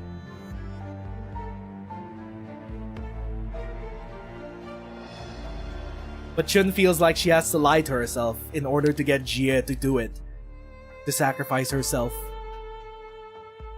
She fears that the one before her would see through her lies, see her vile intention and despise her. No, she can see through it, it's just that she understands. She's too kind. Yan does not deserve her of all the Sui. She's worked her ass off maintaining the history of this great nation. For what? To be stabbed in the back because of paranoia? Because the True Lung thinks that the mandate of heaven is threatened by the Sui? She fears herself for saying those words. I see. Thank you. You're a good candle holder. Ooh, there's a subtext to this line. This is basically saying, you've done your job to the very end. You've been loyal to Yan. The murk in the candle holder's chest suddenly clears. There's only an empty hole there now. Wind blows through the hole and speaks in her voice. Yeah, it was a cruel question, but I asked because my heart was in turmoil. And then Wang makes it everybody's problem that he won't move on. Immortal beings have a curse. They have to carry their entire lives with them, including the losses. On second thought, I would likely have made the same decision, whether I asked the question or not. I regretted it as soon as I asked. You're smart. You would have realized that I was forcing my candle holder to choose my death, or Wang's. I shouldn't have made you do this. You didn't say anything about yourself. You chose to communicate Great Yan's will to me. That's all. Yeah, she saw through the entirety of it. Death is an adventure that is unique for everyone. There is no previous experience to draw from. We must each walk our own path. And even though Jie willingly sacrifices herself to replace Wang's death in altered history, Wang will still blame Yan the True Lung. Because they still plotted. They still believed the slander. And attempted to go after Jie. Local annals that needed to be edited are on my desk. Take them to the Sui regulator when you have the time. Jie! Chun fights back her tears. Even crying would be a lie. here and now.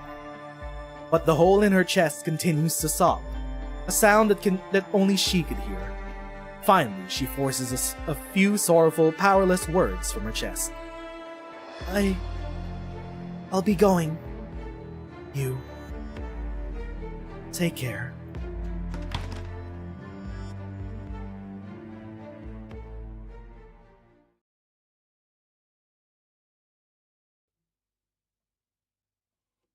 I'm guessing this is when we're gonna see the exchange of the keys. Because she has to give the key to keep track of the carving knife, one of them to Jun. What's going on, Jia?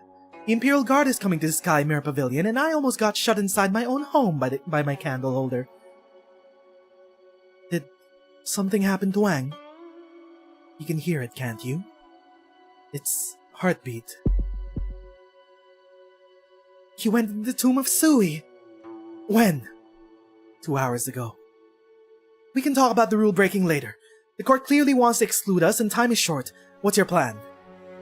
I'm going to help Wang. I'll go with you. No. Why? He and I will take care of this. Are you sure? I'm sure. He and I will be making plans to eliminate Sui. There's no time to explain the plan right now. Your presence will not help. It will only increase the risk. Besides, there's something I must ask you to do.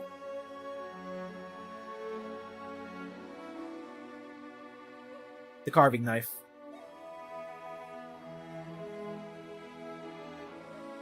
Take care of this writing knife. Your power should be able to preserve it. What are you planning? How bad have things gotten? It will not awaken, not yet. I can promise you this, and so can Wang. But you... someone will come back. Either you or him. I'm coming with you. No, Jun.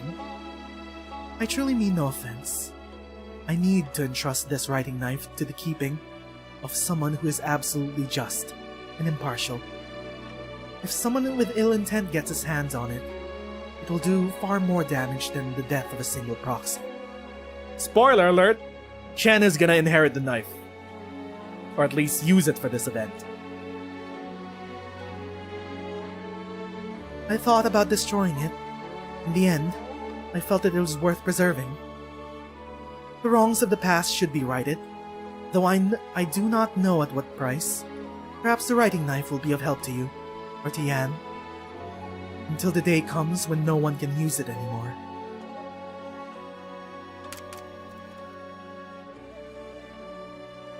Don't be like this, Jun. Maybe I'll come back with Wang. Then we'll go together to eat at Yu's and listen to you sing. And if I never return, there's a long road ahead of you. She'll never meet her 13th sibling. She'll never meet Sue.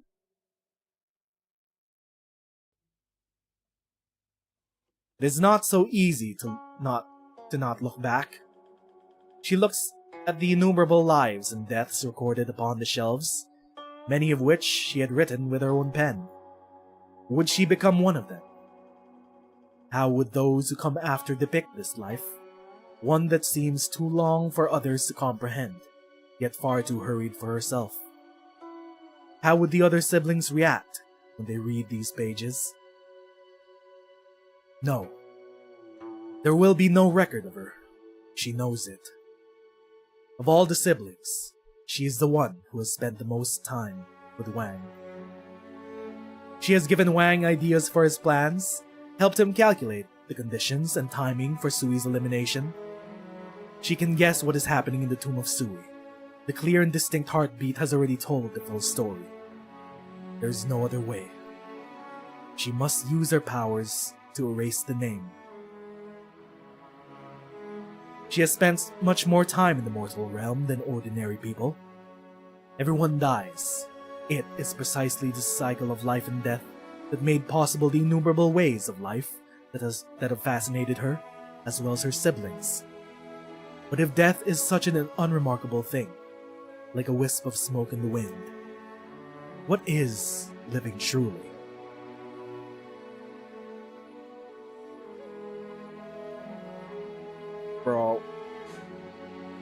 Bro, what is life? Why do we live only to die eventually? To experience all the highs and lows? What is our mortality all about? What did this demigod learn about life? And what will she learn about life through her death?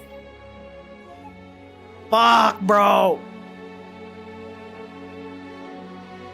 Light from the setting sun pours into the room, upon the countless history tomes, as though relentlessly pouring through traces of the past. Every word in these scrolls was written with tears of blood, but the only thing written on the last page is the word regret.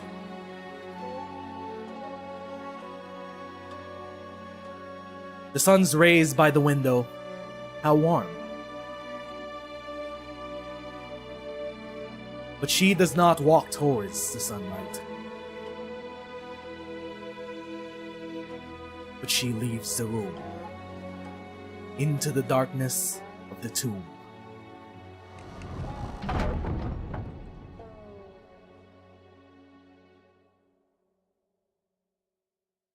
No words need to be said.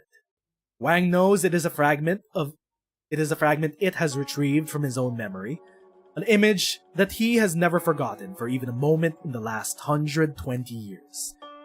Back in the present, he lies exhausted on the ground. 100 white pieces on the board have turned into blades that impale his chest, and he is slowly inundated by the pure white.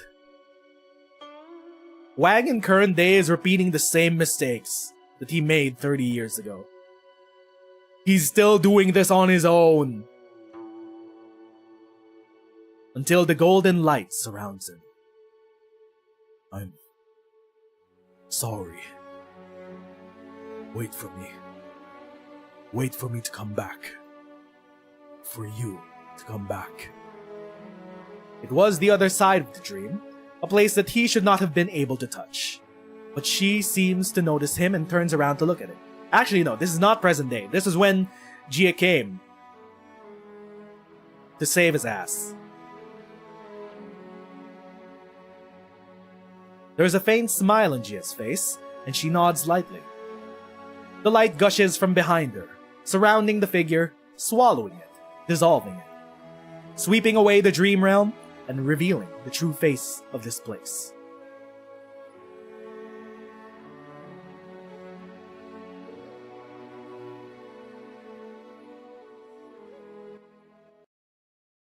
Rip. Jia is gone.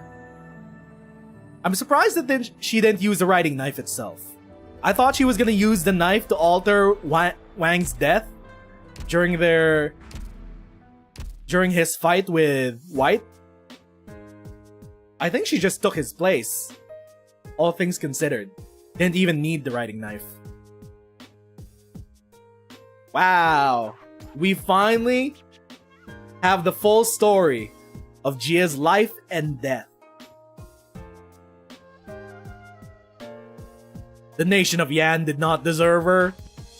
She was a benevolent demigod that only wanted the best for the people. They did not deserve her. And because Wang made it his blood pledge to face the bestial Sui on his own, it cost him Jie, who had to fish him out of it and take his place. That's the burden that he carries now.